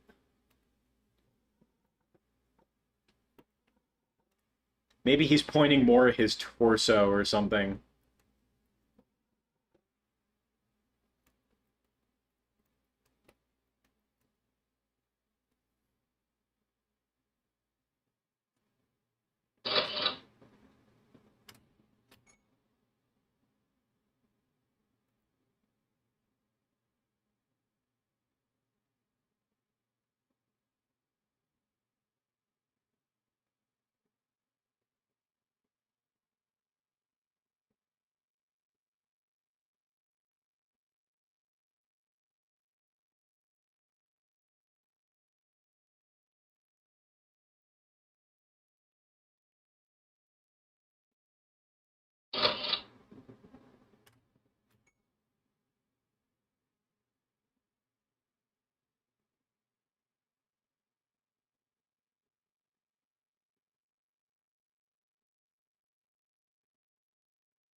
Ooh.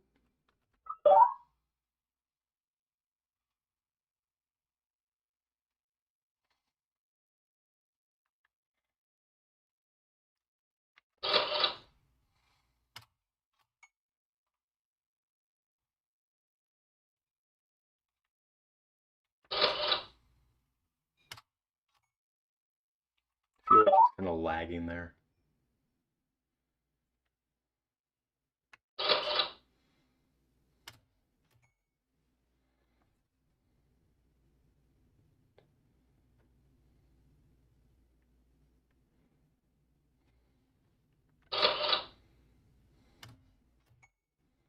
And our sea bear is leaving. Whoop-de-doo.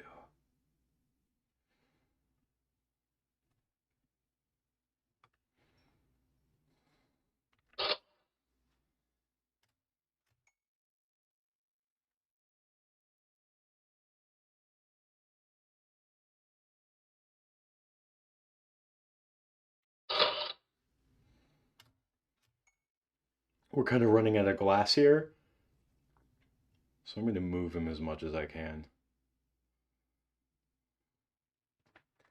Gosh. The light on the sea bear's face is so dramatic looking.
He doesn't have to go off completely. I can do the rest via keyframes in Adobe Premiere. Just want to do as much on camera as possible. You only get one chance to while you're doing it in the shot.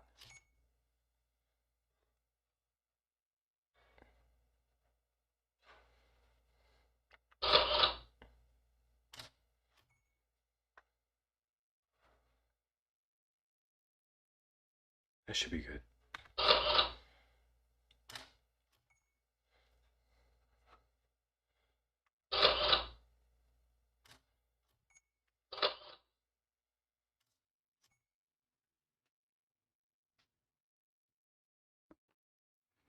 All right, now, what do we got?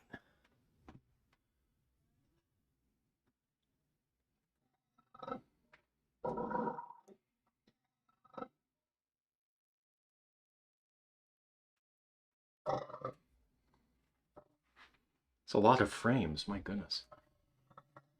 Oh,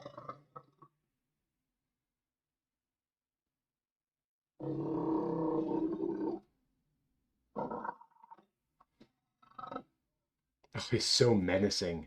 That back away.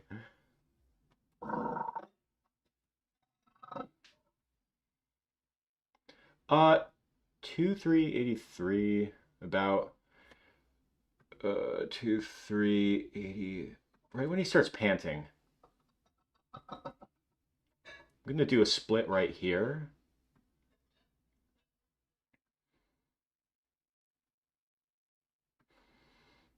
And I'll bring that back a little bit.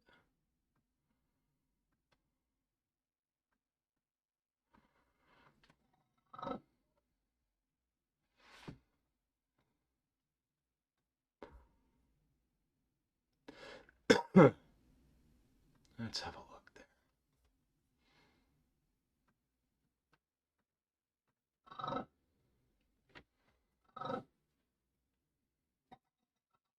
Yeah. Then he'll swim away about here. Hey, what's up? Welcome to the stream. Yeah, our sea bear's looking pretty metal, isn't he?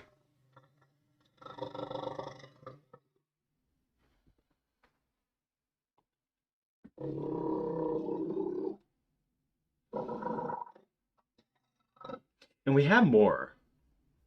But I wanted to make sure that we were doing, like, because we already have this close-up, because I repositioned the overhead mount and changed the lenses, put in my zoom lens, I knew that we were going to have a close-up shot. But I think the rest are wide shots, because let's see what we have. Granted, the frames are probably horribly out of sequence. Oh, hold on a second. Okay, so this is our reveal. Oh, and we did that. Yeah, we got the jewel.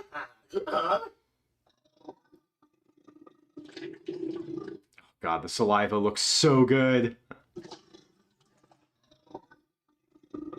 Okay, then we need to have the first attack.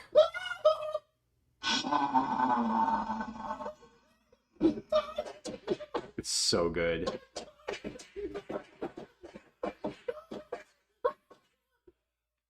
Okay, and then we have him swimming away.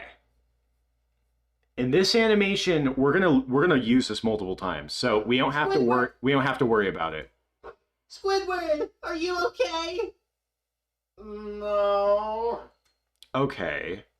Oh wow. I mean, we're like more than halfway there, I think. We just have to finish this. We have to finish the revealing shot, one of him attacking, then one of him swimming away. I think that's it. I think that will be it for our sea monsters. Well, anyway, I need to go use the restroom, but I'm gonna return and we're gonna get the rest of these shots in. It's only 9 p.m. Night is still young, right?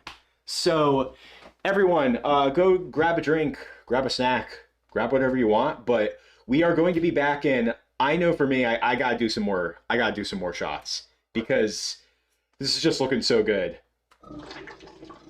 So let's bring the rest of it together.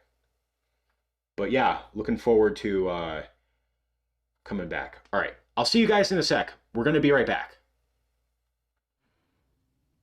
Oh, actually, you know what? Just letting you know, now would be a good time to take a look at that article too. Pinned in the chat. Make sure you show some love to animeclay.com.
All right, and we are back for some more sea bear action. Okay.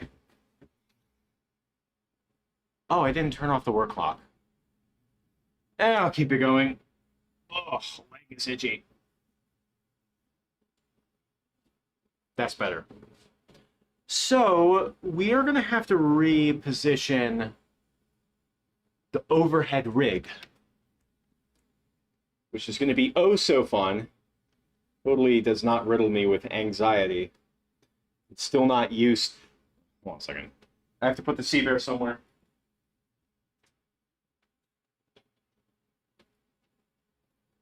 Could this camera fall and shatter my glass and ruin the entire stream? It could. But I will not put the sea bear in harm's way.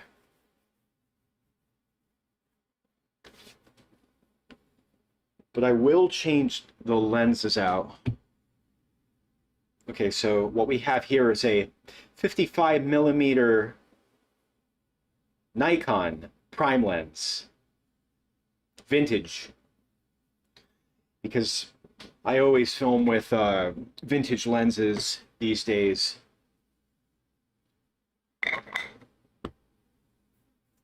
This was actually a gift from my cinematographer. He used it when making his stop-motion short films. And he really liked it. He did have a different focal length prime lens, but he sold it, unfortunately. I could always get another one of these.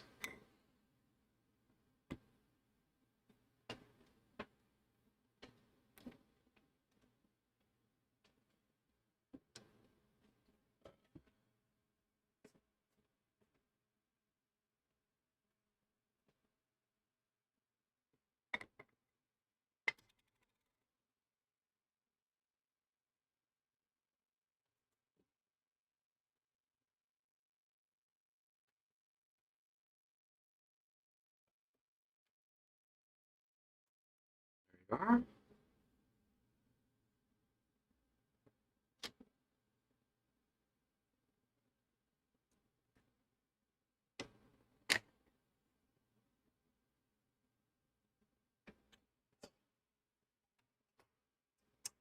Let's see, and we're gonna have to bring this up. Up, up, up.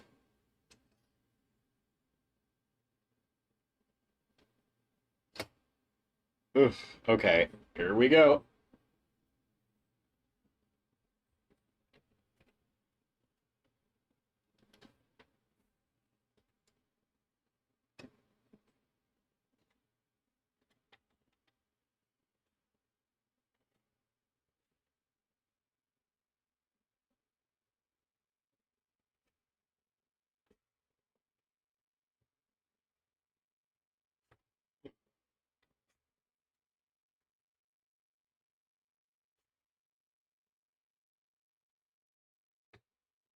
Uh, let's get the sea bearer back here so we can get reoriented.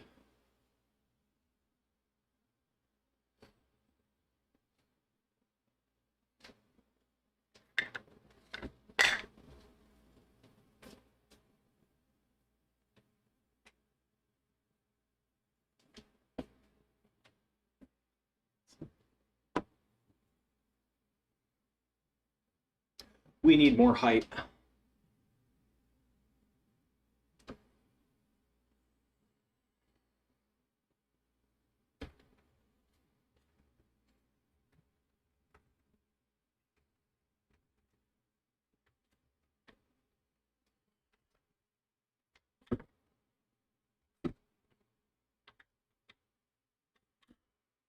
Is that it?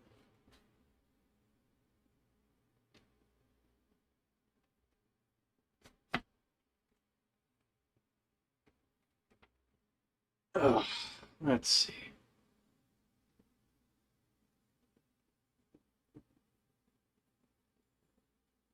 Uh,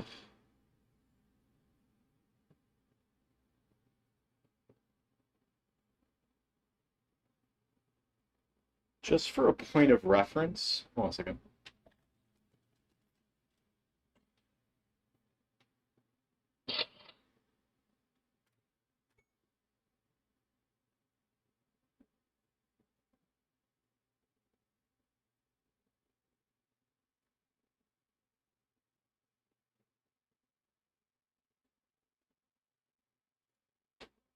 More height.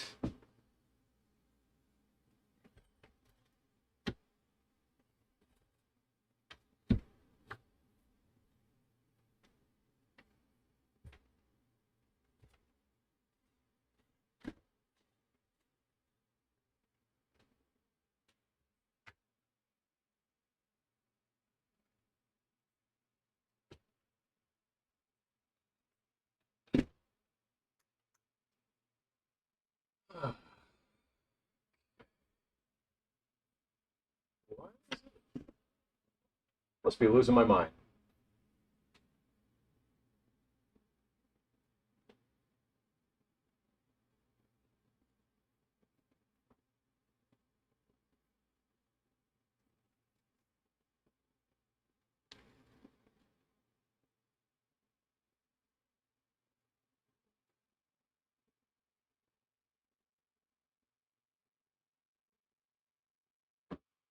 Yeah, it does add some value to the lens. It had, you know, it's a it was used for stop motion films like before I was using it.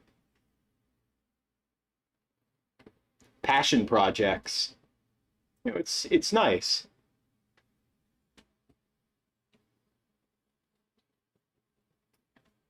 I like knowing that his lens is continuing to be used for stop motion projects, and he likes it too. It's nice. Good community. Let's see. We're gonna have to get completely readjusted to the light, which is annoying. I said this last stream. I was like, I do wish I did not change everything because now I have to set it all back up.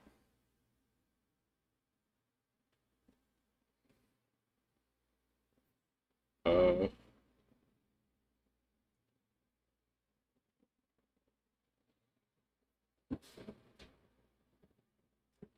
Yo, what's up? Welcome to the stream. Let's have a look at our focus here. Oh, look at all that detail.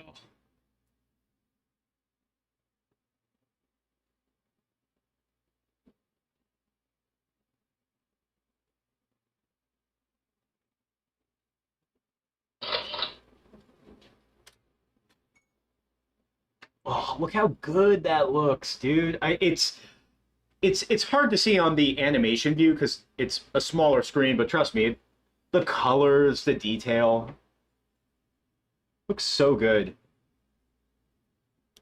You have to get rid of that finger though. Finger is no longer needed.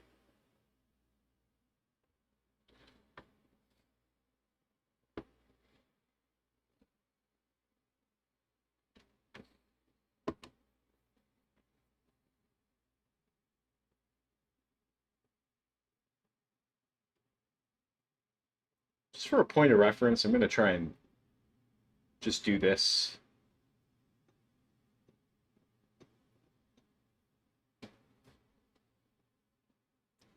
Help keep us oriented.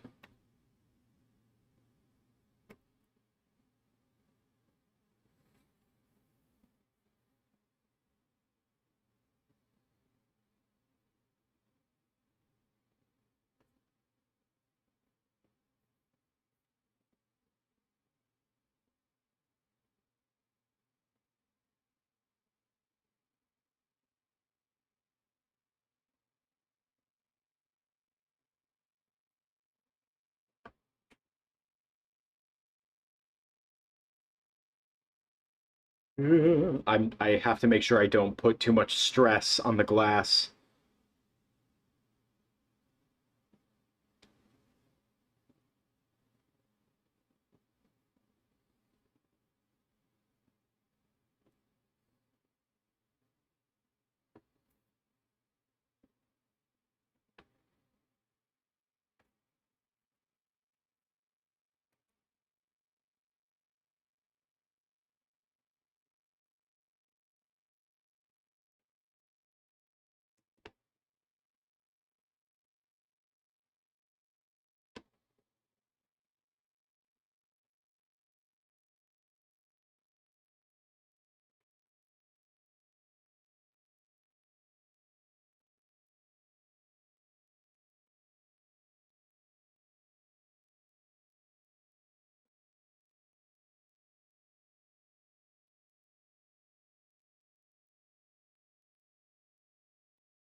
Yeah, the lighting's kind of like that.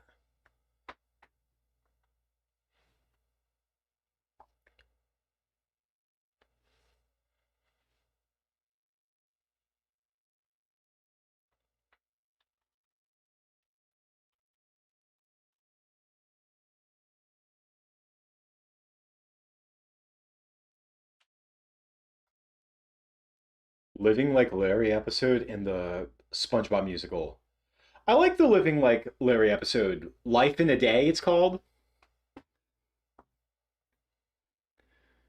It's not bad.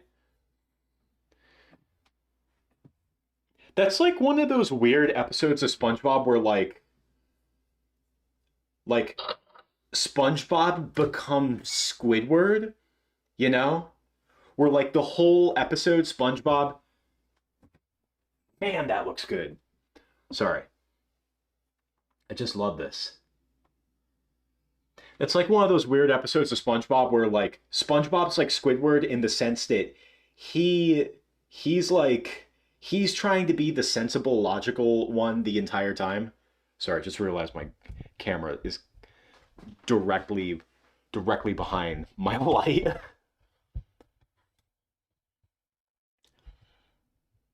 Whatever. So yeah, like the whole time, like SpongeBob's like just trying to excuse me. I've just had hiccups all night. Whole time SpongeBob's just like trying to be the logical, sensible one, being like, "No, Patrick, don't do this." But then like SpongeBob ends up getting super into it and then gets hurt at the end of it. Like he comes out on the bottom. I'm like, that's usually Squidward falls into this dynamic. Cause like, where like Squidward will just be miserable the entire episode, but then finally, right when he starts becoming happy, he ends up going overboard, and then like he's the one that gets the short end of the stick.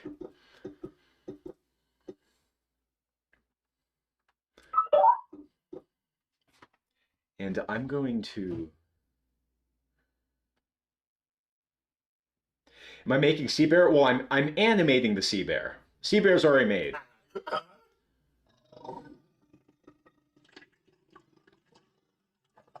Yeah, it's like it's astonishing. There's really not a whole lot of animation to make for the Sea Bear. That doesn't mean it's quick, but like for me, it flies by way quicker than making the puppet, you know? I love these expressions on the Sea Bear's face.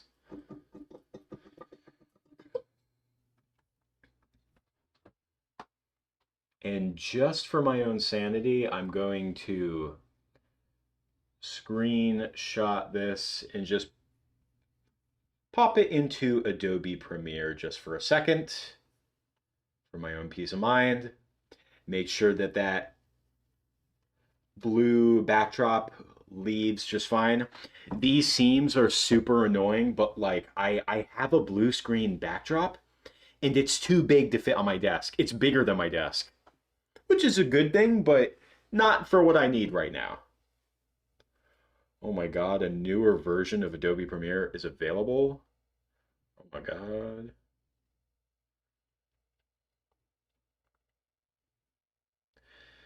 Oh, initializing GPU. We love Adobe.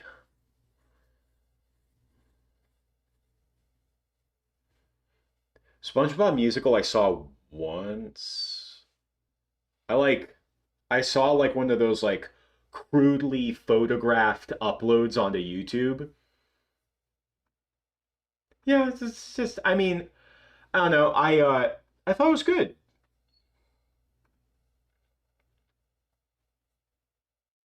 Why is my layout my Adobe Premiere interface is different. I don't know why. God, you can never win with Adobe.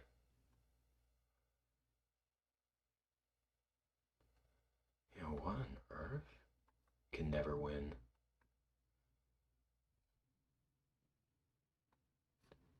Yeah, it's all reorganized weird. Oh my gosh. Whatever.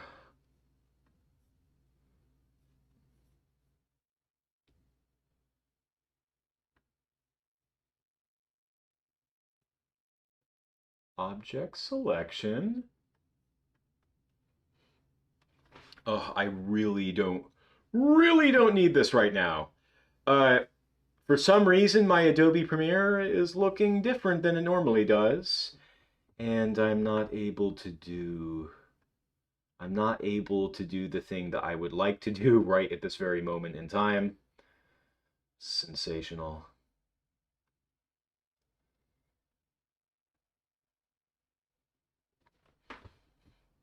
Okay, wait, there it is. Good.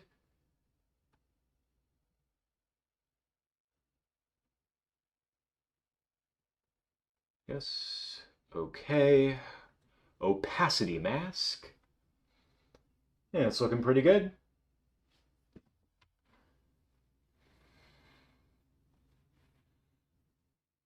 We just gotta keep going.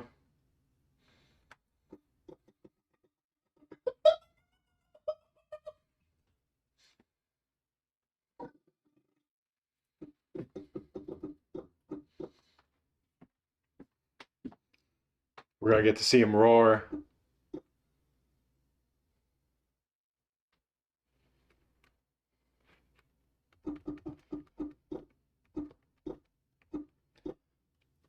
We're starting to appreciate the claymation skills. Well, thank you so much. I mean, you saw it here. You saw it live.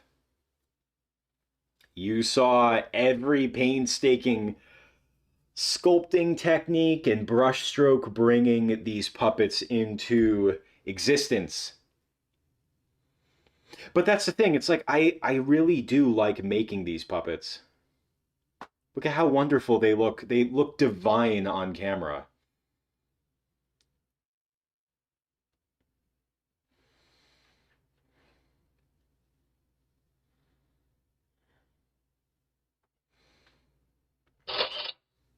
That's gonna fall.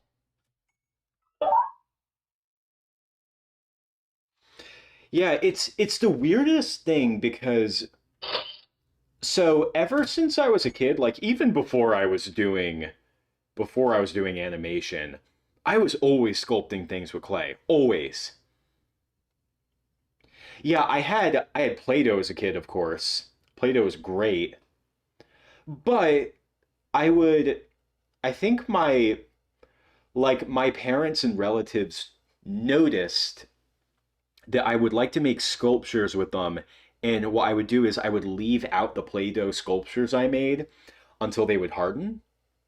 Granted, playing with Play-Doh feels amazing and it smells wonderful. But yeah, I really liked making like statuettes with them. And then the when my family noticed that, they got me Model Magic. It was made by Crayola, I think. But yeah, the Model Magic. I don't know if anyone remembers Model Magic. But yeah, I'd make stuff with Model Magic. And then as I got older, stuff with Sculpey 3 is what I would use. Sculpey 3 was a great colored clay. I think it's meant for jewelry or something. But yeah, just my whole life I was making stuff with clay. Making increasingly more elaborate statues based on my favorite video games and TV shows and movies and such.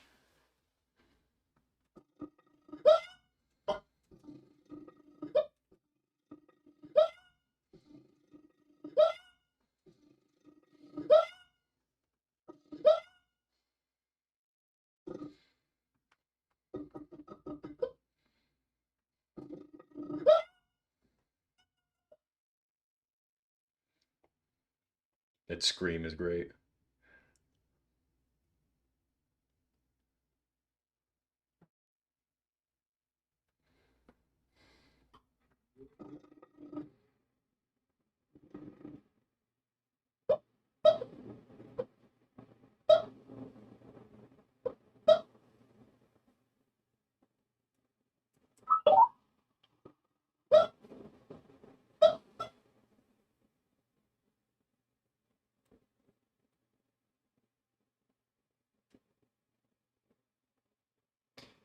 Yeah, so I was always making stuff with clay.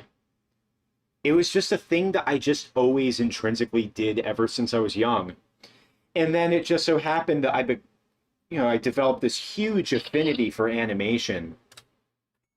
And it was just kind of like those two skills just combining so perfectly, Because I always assumed that other animators were also like avid sculptors, but then on like apps like Instagram, I noticed that no, not everyone who does stop motion animation is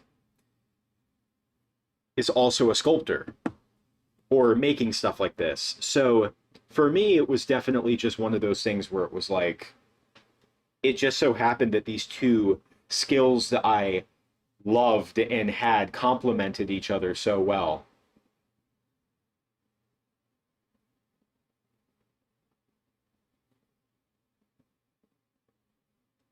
I guess I got lucky.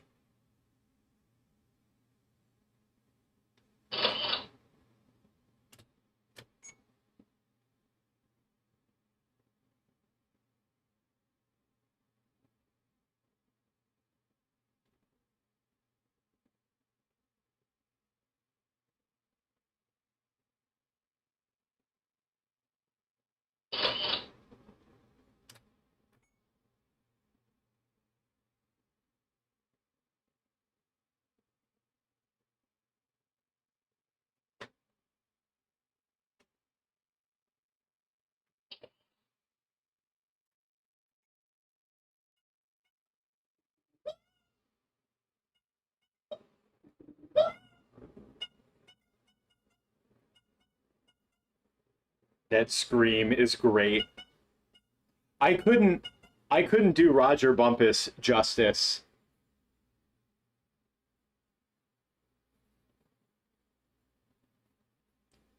But I did try. I'll say that.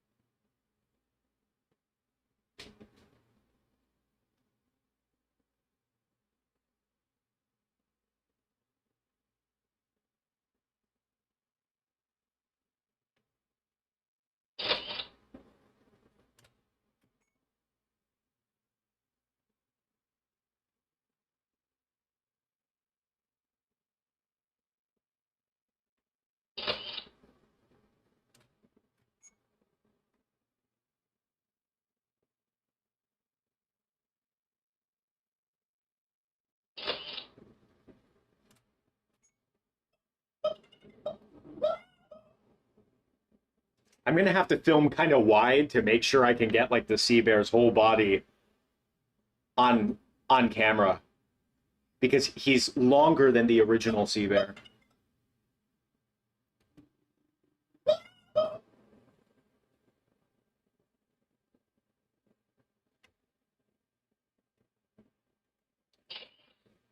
I'll do 3 shots back to back.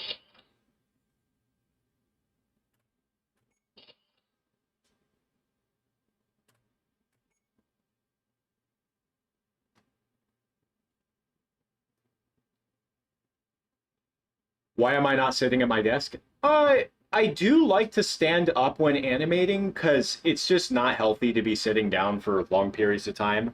Though there are times I will animate sitting down. It's just because, so here's the thing. So this desk that I'm using right now, this is as low as it can go. And I have this little animation stage on top of it, which is pretty tall. It's over a foot tall. So yeah, my motorized desk can go pretty low, but I don't know if it would be able to go low enough for me to kind of do this sitting down. I would like to get another motorized desk for this corner of my room because the motorized desk is amazing.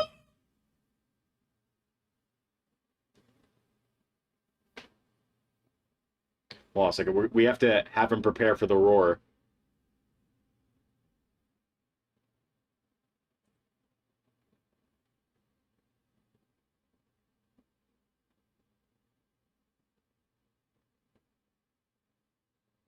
Yeah, but no, like animating standing up, like there will be days where I'll stand up for like 8 hours a day just doing my animation.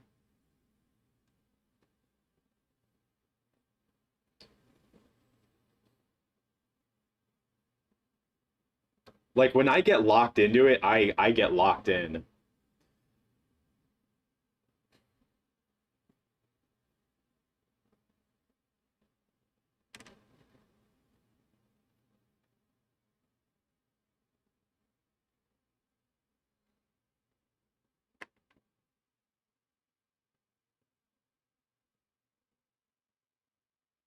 Oh my gosh. When I was filming for the Clay Fighter Sculptor's Cut musical, so that was one of my first projects filmed at my other studio. Unfortunately, it does not look like I'm going to be having that studio for much longer. I'm going to move out. But, oh shoot, do I need more magenta? I think I need more magenta. That's right. Ah, there it is. It's underneath another container. Yeah, please excuse, once again, look at me, I'm behind the light.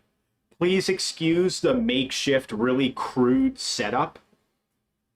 I'm still, this is like my first project filming at this table, and it was working pretty good when I wasn't using the overhead rig, but now that I'm using it for my other camera, like I was short of space to put my stream camera, you know? So sorry I'm like hiding behind everything in the dark. But the animation does have to come first, not my beautiful face. But yeah, when I was filming the Clay Fighter Sculptor's Cut musical, that was my first project. Well, second project. It was my second project. First big project, though, at my other studio space. And I filmed that on a table that was just there already, not adjustable height.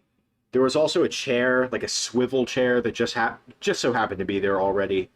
So I spent like the entire filming process sitting down in like, hold on a second. Wow, that light is really just in the way. But I was just situated down, sitting down and just reaching for every single movement. And I was doing this for weeks. And I wasn't going to the gym because I was like so locked in. So by the end of the project, I was like, my shoulders were just up to my ears. I was like this. I was like a hunchback. So after that, you know, I hit the gym again. Oh, you like my glasses? Well, thank you so much. I like them too. They're relatively new as far as glasses go. I have a few pairs, but no, I like these.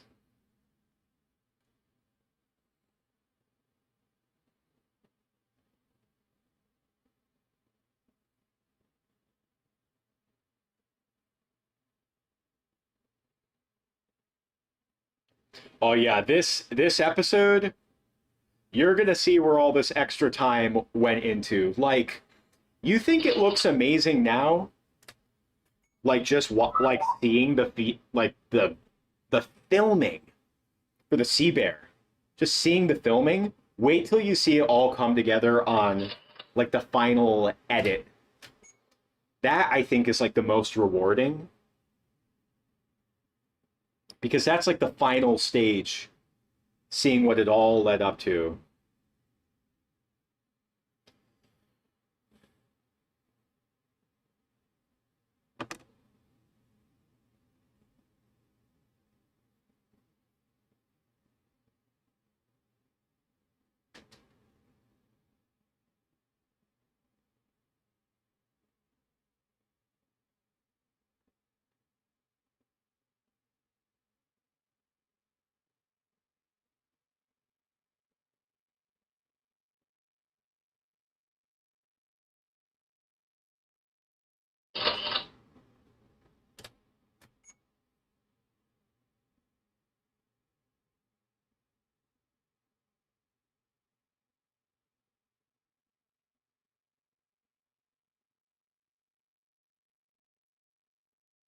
Oh, Tentacle Acres Squidville. We've talked about that in stream before. I like that episode. It's just I don't know if I would make it because it would be very annoying to make because there's so many Squidwards. So I would have to get my hands on like a whole bunch of Squidwards. And there's also like a whole bunch of Squidwards houses that I would need.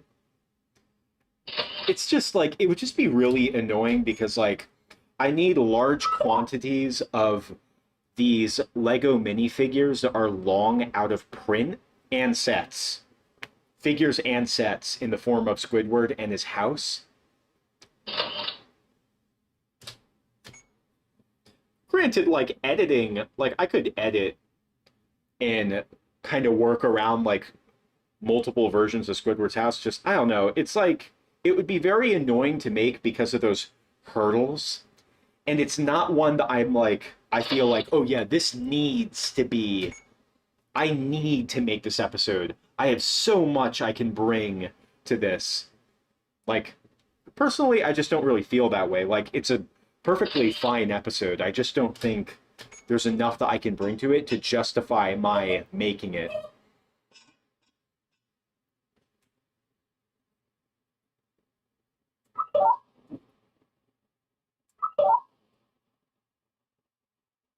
Oops, what?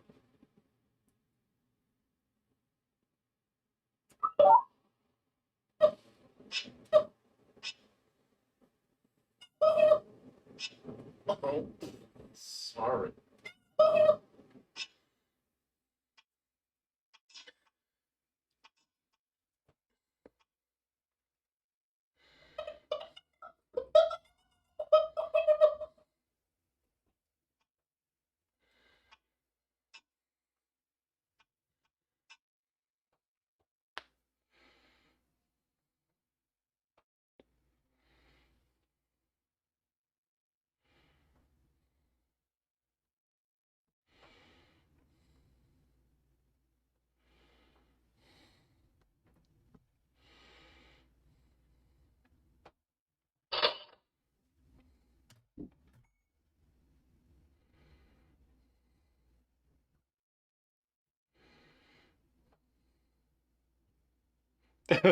Yeah, precisely. If it was the Buzz Lightyear aisle in Toy Story 2, okay, I would be way more inclined to remake or rather just make Squidville because I've never made that episode before. If only it were that easy. If only there were just that many Lego Squidwards and Squidward's house all in one place.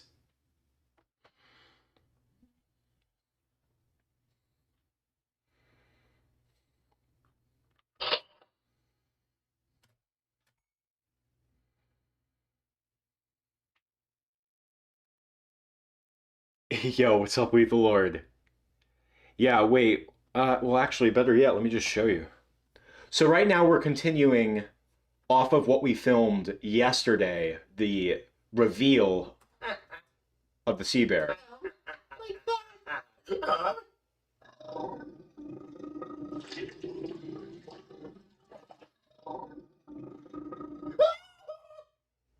So he's going to go for that roar, and we already have the swim cycle. And then, oh, this might be out of sequence. We got like the sea bear's like reaction after Squidward jumps into the circle. Oh. Oh, we can't watch it? Okay, so because I have the camera, there is a dedicated spot on the timeline, the X sheet for the camera. And if we are beyond where the camera is, it won't play. So I'm just going to have to roll through these frame by frame. So we have the sea bear. Him notice the circle. He looks down. Realizes that he's been vanquished. Threatens Squidward. And then he leaves. And then we're going to do that wide shot.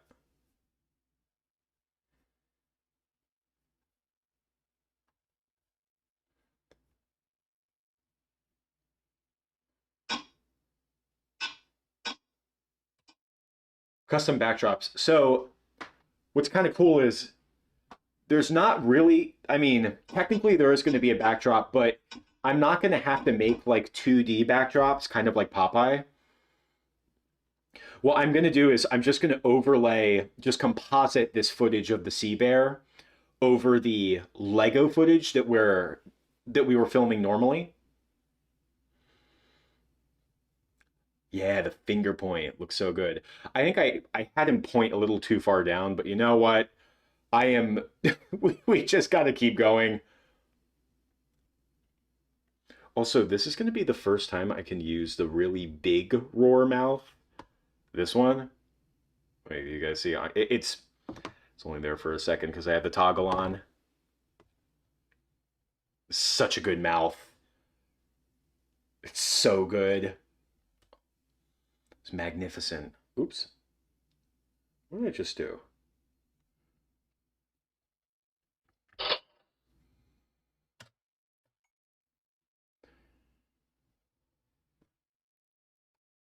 Oh, thank you guys so much. Thank you all for your support. Thanks for showing up. It's been a really long haul, but like compared to this, like filming the Legos afterwards is going to be so easy.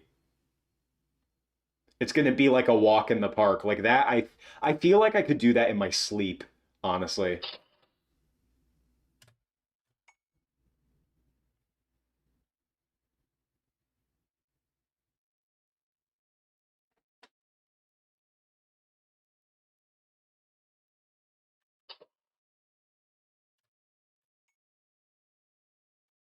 Sea Bear does look very magnificent though. I'm very pleased with how he looks. Not as easy to animate as I thought, but I mean, it's nothing I can't handle. But it's even though we're not necessarily fighting gravity, like it does take a lot of work to prepare something that looks like this good, if I do say so myself, because I do think it looks very good. But then like getting all these components to move in such a way that's not too stiff, like the head, the arm. Oops, oh, there it goes. There goes his eyebrow. Yeah, the head, the arm, the mouth, and the body. Because the body is completely rigid.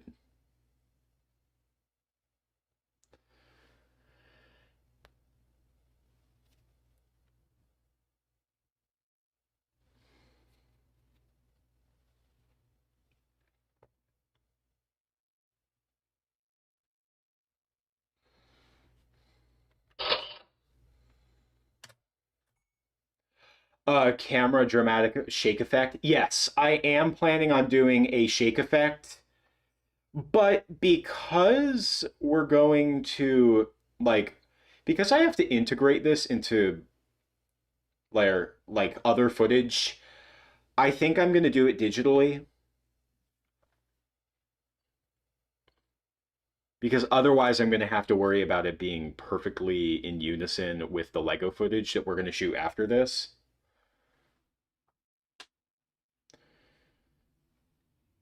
And this is like a case where I would just rather let the editing take care of it.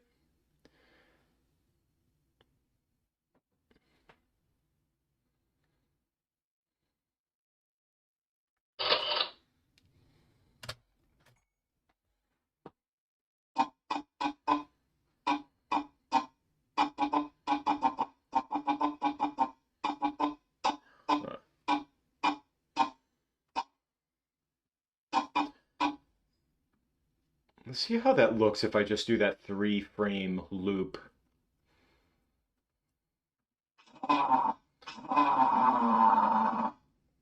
Granted, if the camera is shaking, it shouldn't be quite as obvious.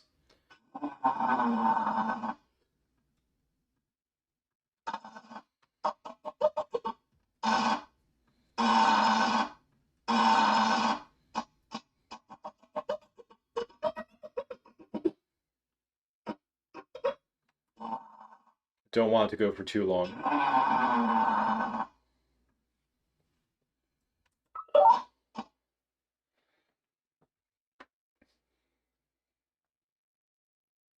I want every pose to have time to read.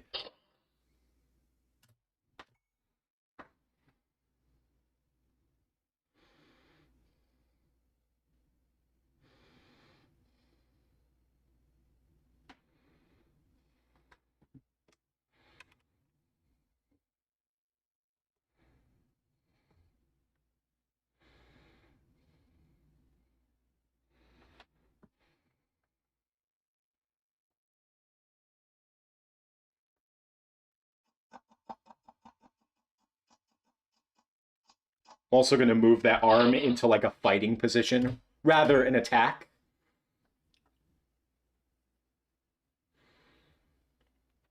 I just found some sound effects on YouTube.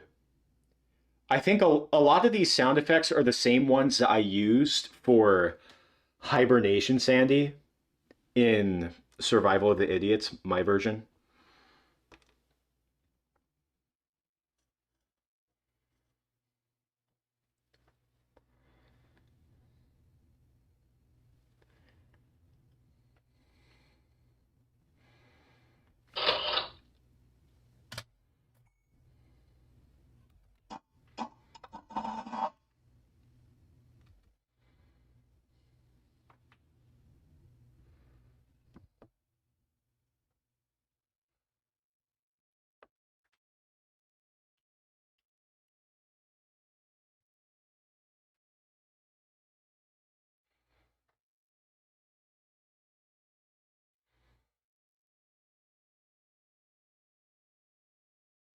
And just for my own sanity, I'm not going to cut off the arm out of frame.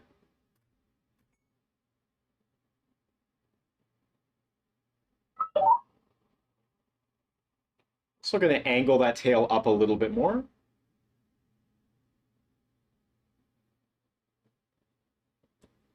Oh, this sea bear is going to look so menacing compared to the Lego characters. That's what I love about this.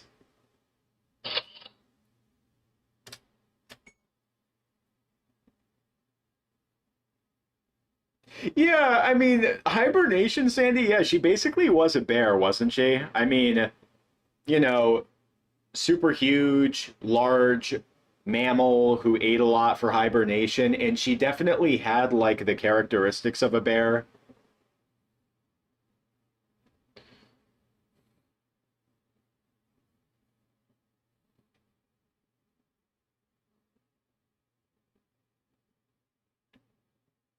Gosh, I do love this. I love everything about my sea bear. I'm just gonna say it right now. I love this puppet. I love the colors of it. I love the shape of the body. I love how he has like this hunch. I like the fins. Looks infinitely better than the first version that I was working on when I first started like my first day of sitting down to work on the puppets. Oh, this is going to be great. His arm coming forward is just like, I'm already getting scared just looking at it. I would run away from this thing. I remember being a little kid and watching my favorite scene in The Fox and the Hound was when the bear would show up. That bear was so terrifying. So terrifying. And watching Todd and Copper fight the bear by the waterfall. Oh, I love that scene. The bear was so terrifying. He was so huge and he had this like this really dark like bluish black fur. He had those like bloody red eyes.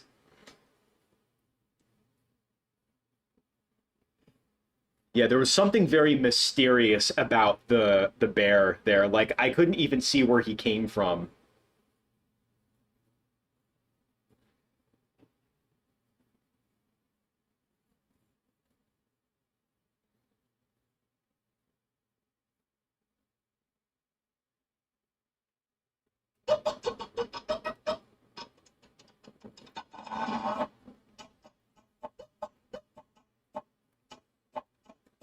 And I feel like feel like him kind of angling his tail up more. It's more like aggressive, like he's about to pounce.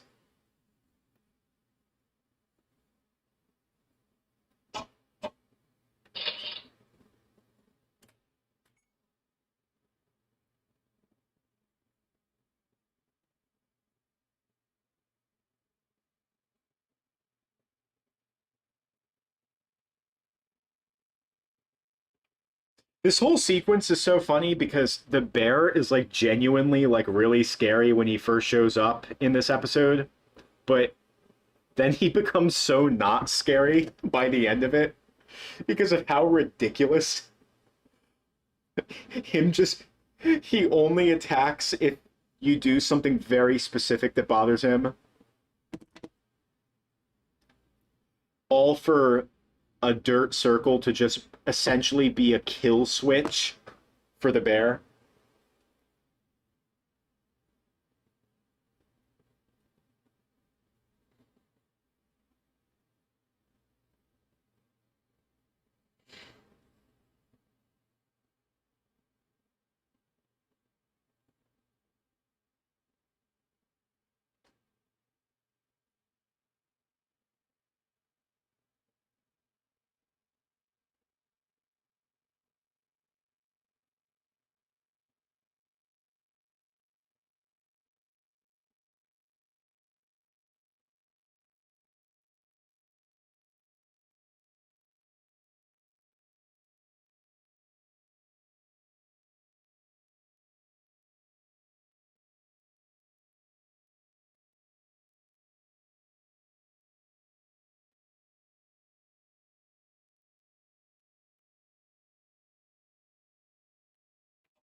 Oops.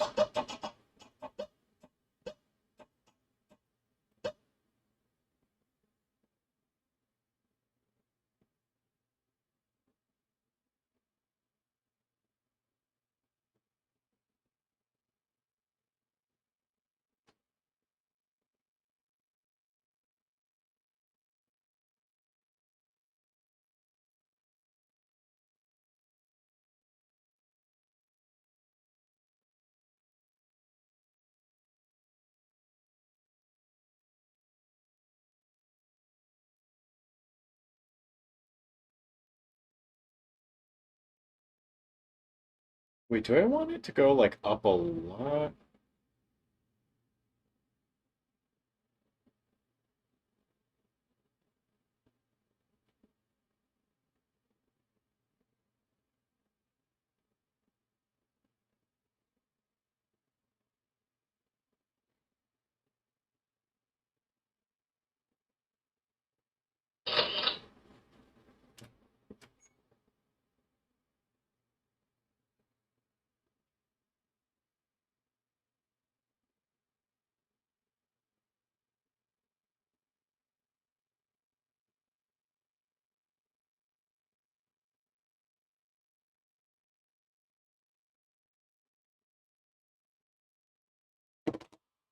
Oops.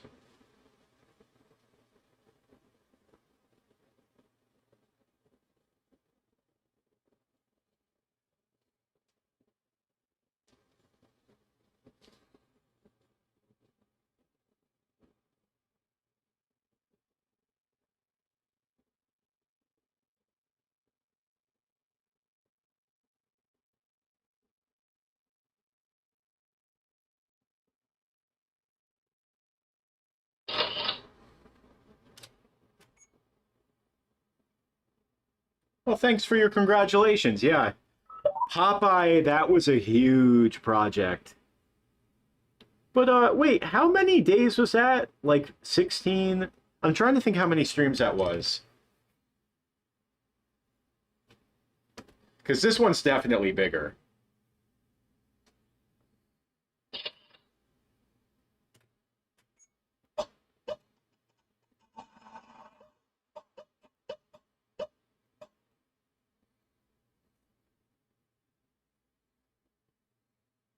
When does that chase happen?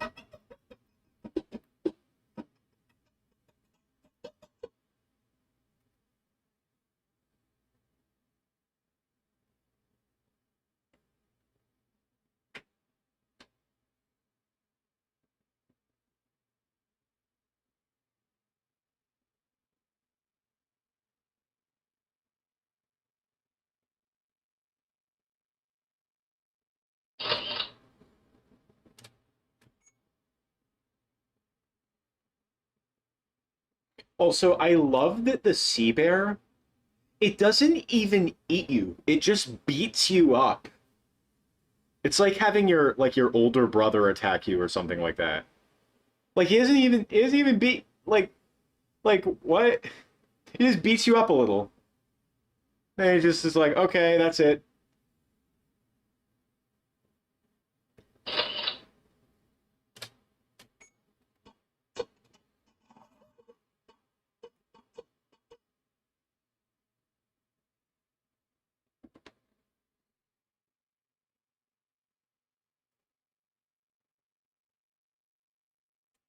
Uh,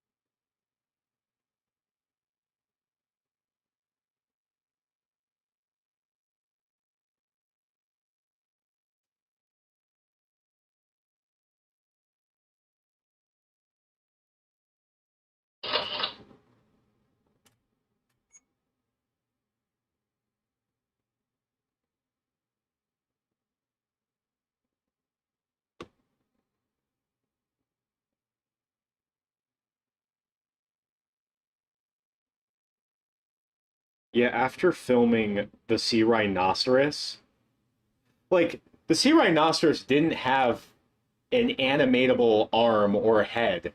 Like that thing was completely rigid, but even that looked amazing.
Okay, now I'm gonna have him enter as like attack.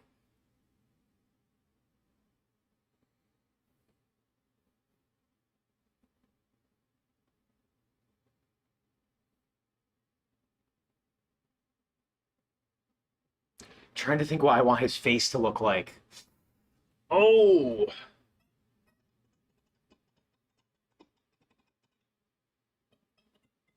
oh gosh, this whole sequence is just amazing. It's perfect.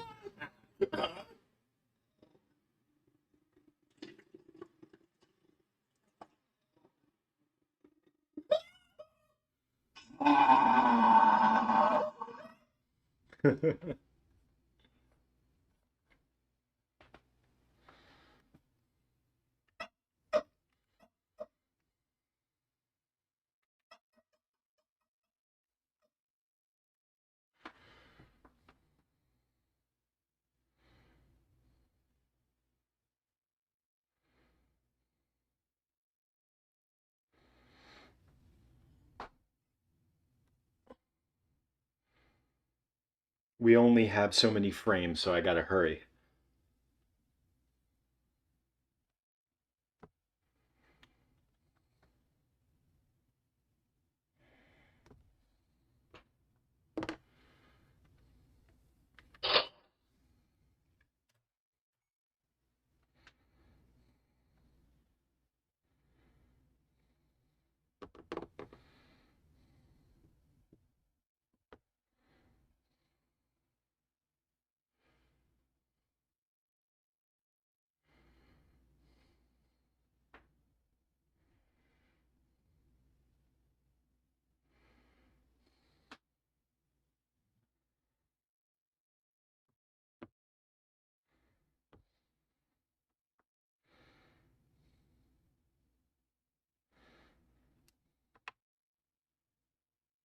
Maybe I'll bring like I'll bring the Judge Doom Who Framed Roger Rabbit eyes back.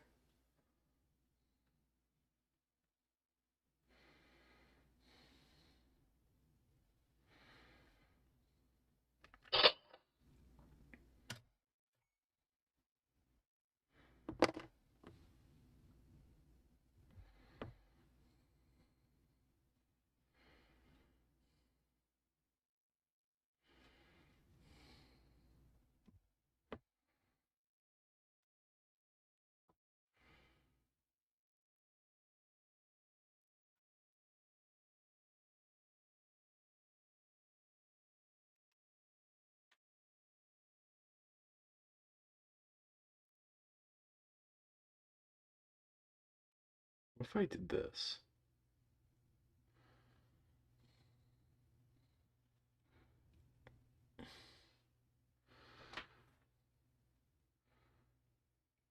Yeah, I want it as intense as possible. Oh yeah, that's terrifying. Oh, we are cooking. We are cooking right now.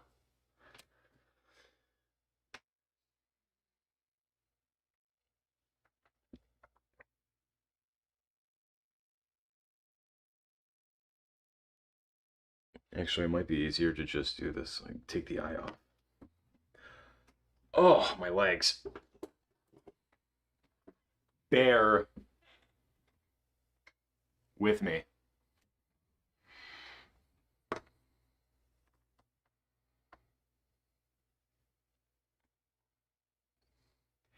The crazy thing is, like, even though there are some similarities with the Survival of the Idiots episode, the techniques I'm using for this episode right here, like compositing the sea bear and such,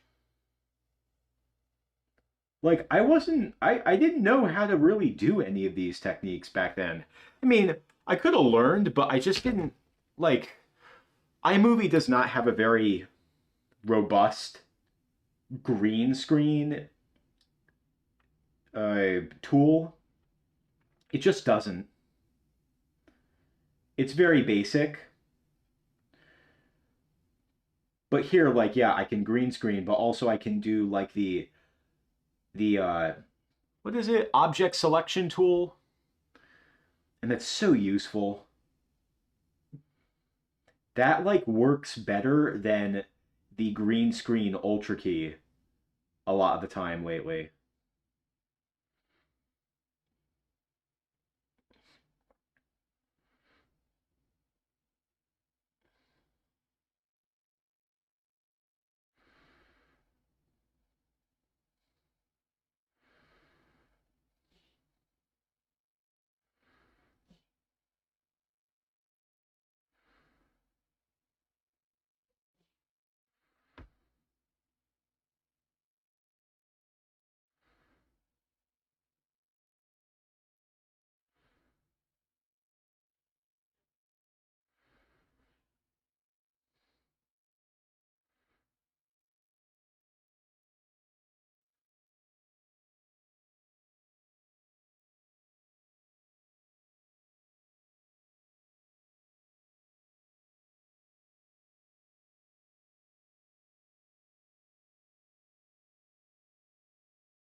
Yeah. Oh yeah. That's the stuff.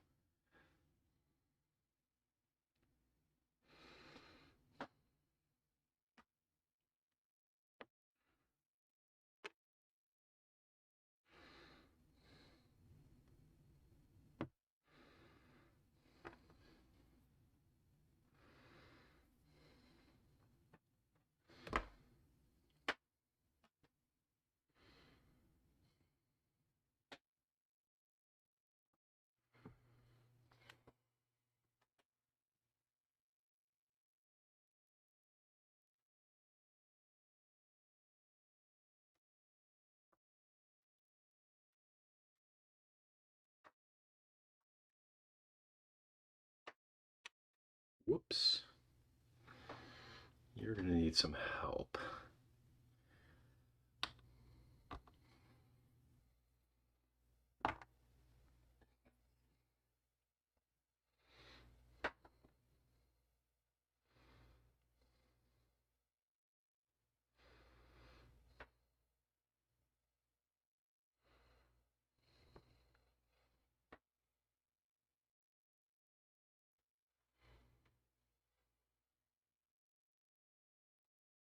Gives me Peter Puppy from Earthworm Jim vibes.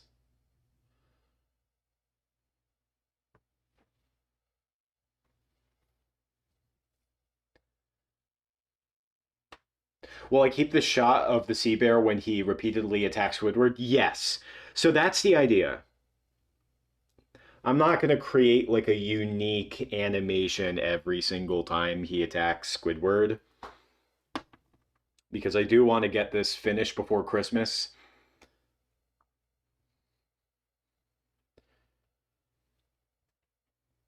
So we're just going to reuse this. So I want to make a count.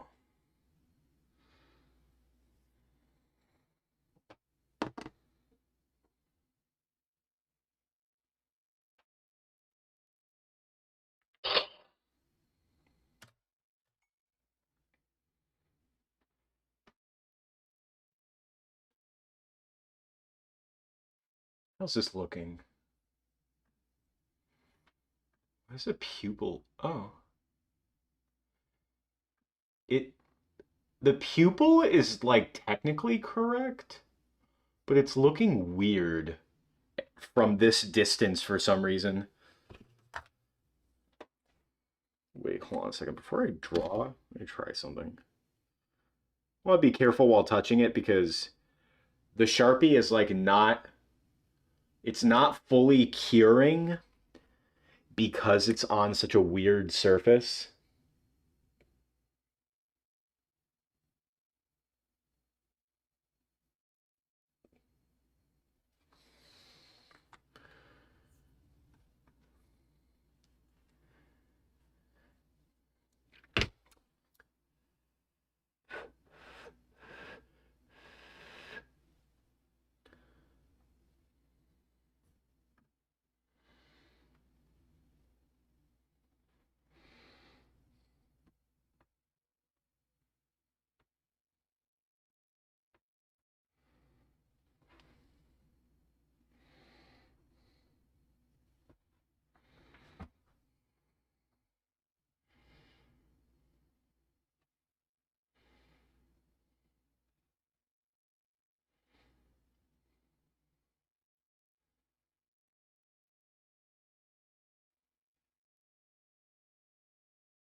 Uh-oh, wait a second.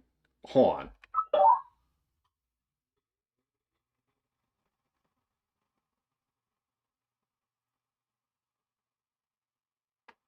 Okay, yeah, that was just a test photo.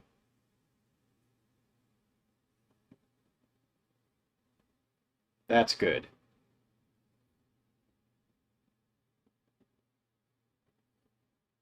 Because I noticed that like the arm was completely stiff, unmoved. That could have been bad.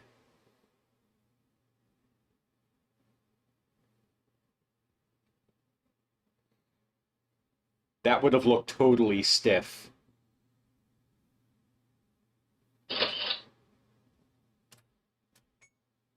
Actually, I want this eyebrow to go up a little.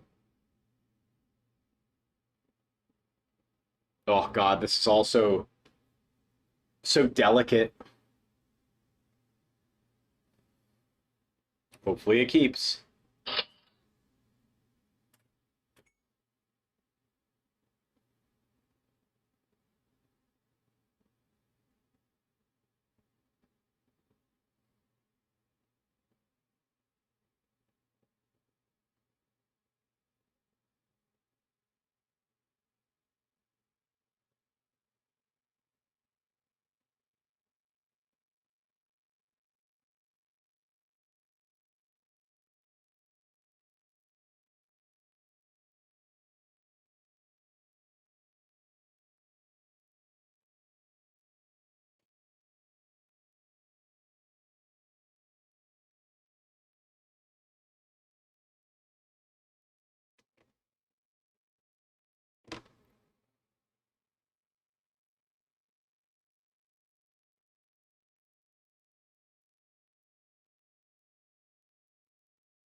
Will this be the only BrickBob Films episode of 2026? I actually don't know. I have more planned, but like things are so busy. I am going to try and do more though this year.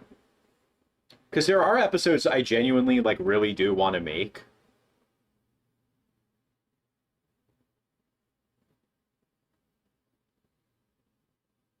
And it would be fun to, keep doing more of these streams, having everyone show up. Get the word out that like, yeah, there's stop motion happening on live stream. Like, who else is doing this? Where else can you find this? Yeah,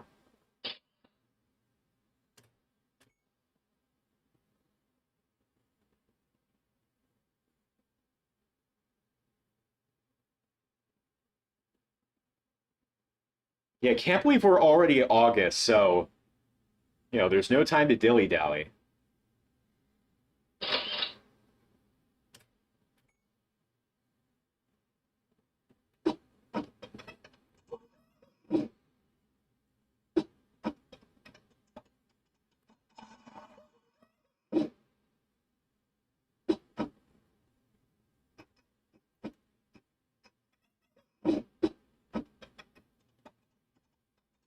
Let's see.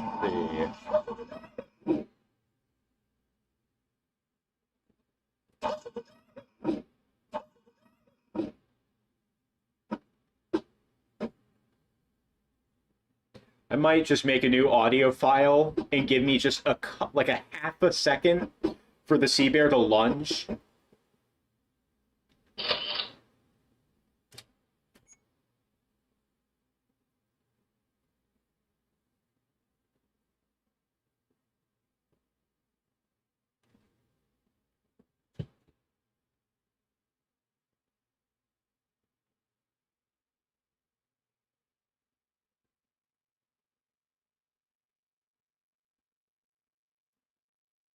This is gonna look a little bit weird because the sea bear's like his whole body isn't moving.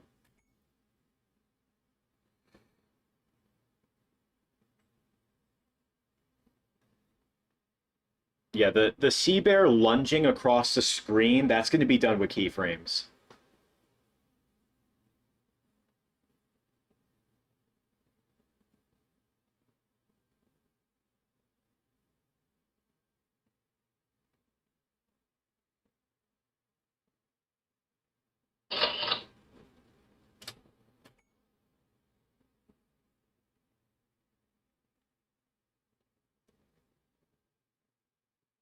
I feel like that's a good silhouette.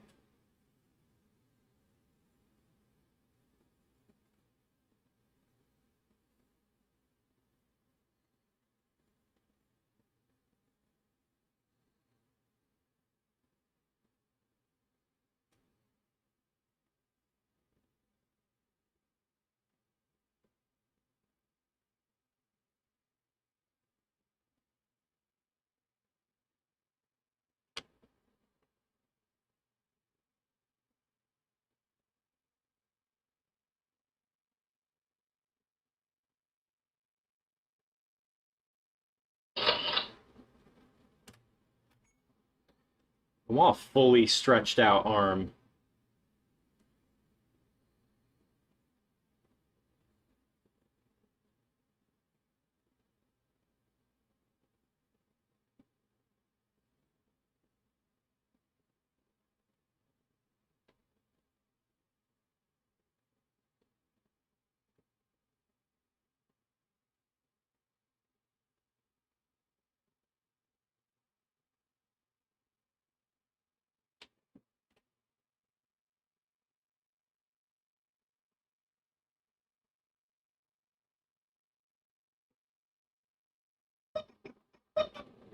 All right.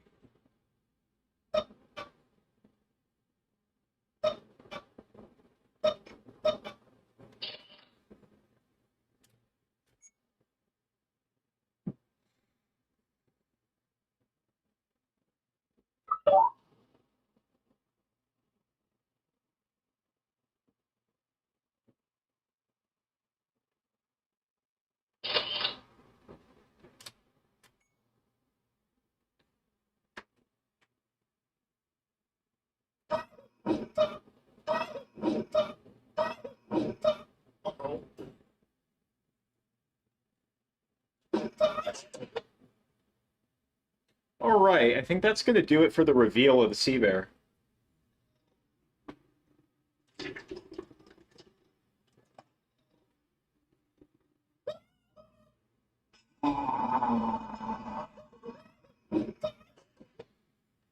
All right, should be good. Okay. Sea bear swims away, which we have.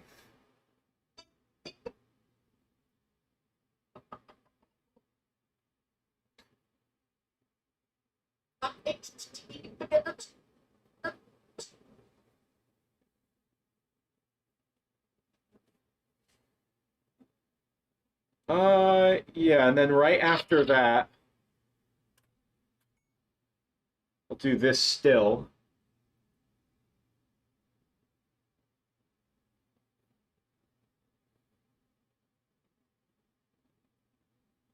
I think, yeah, it's gonna mess with the timing. Hold on a second. Of the later frames. I just want to know where they are. 2238.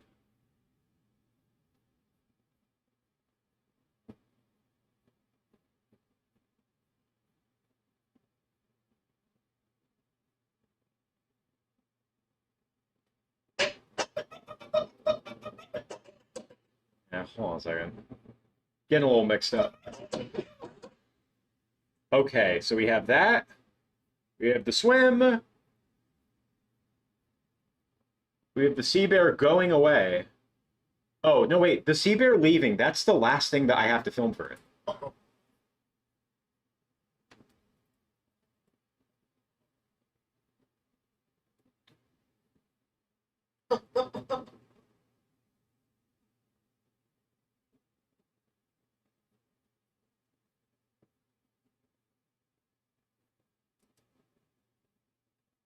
Think, yeah. We only have one more shot to go of the sea bear, I think.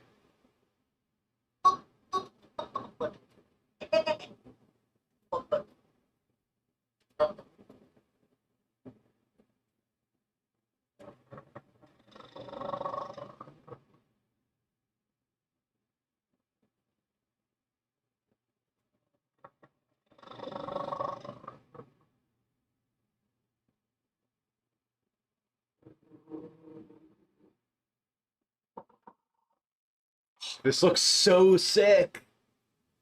Okay, so here's the vision. The the last shot that we need of the sea bear.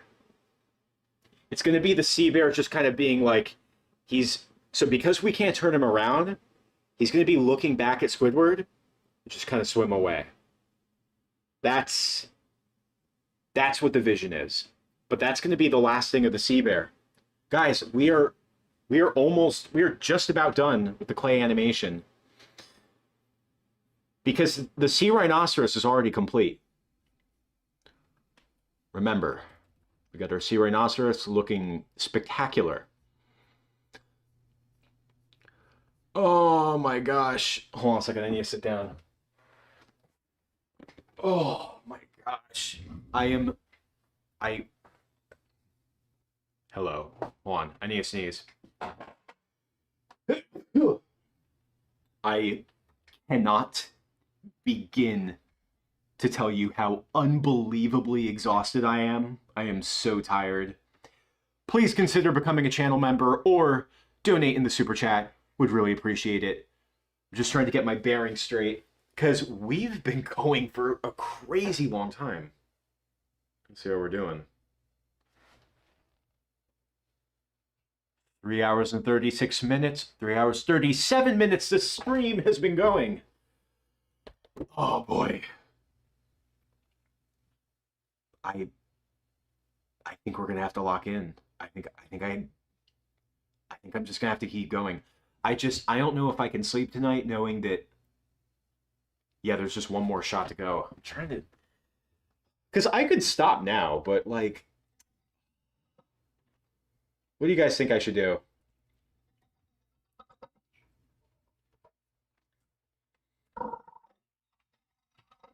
God, what we captured though is really, really great.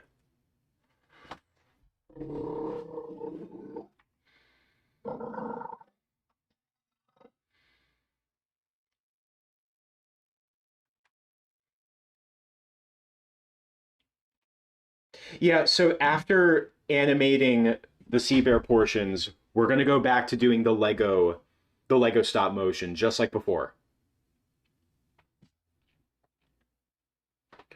1 second, maybe I can. Let me try this. I just thought of a genius idea. 1 second. Forgot the stupid tripod can do this. Wait, hold on a minute. Oh, wait, but now I feel like you can't see me interact with the sea bear enough.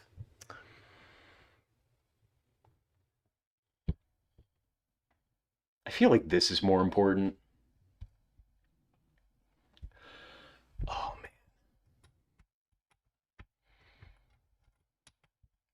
Oh well, whatever. We gave it a try. Hold on a second. Let me just take a look here.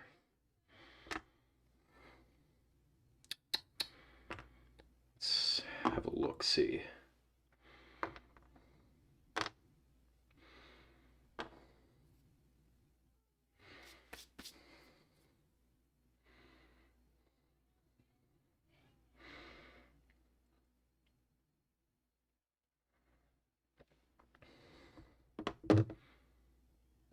Hmm.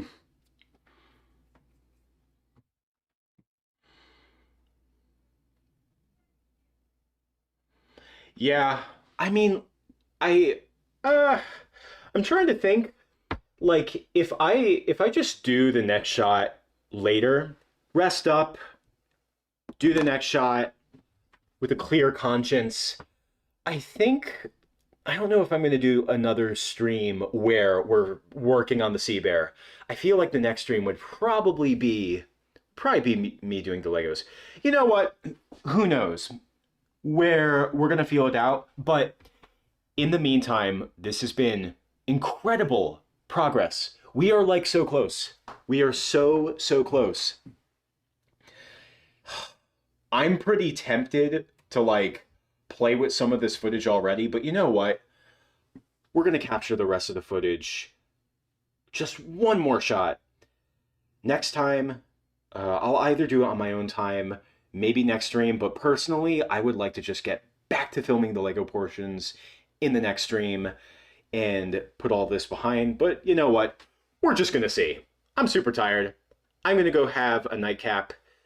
Everyone, thank you so much for joining. We're going to be back really soon, so this is the last scheduled stream of the week, but stick around because we have a lot more work to complete, and the episode's really just coming together. So I'm going to see you guys really soon, but thank you guys so much. Please consider becoming a channel member. We're going to be back filming, animating, building more stuff, and I can't wait to have you guys all there. So, good night, everyone.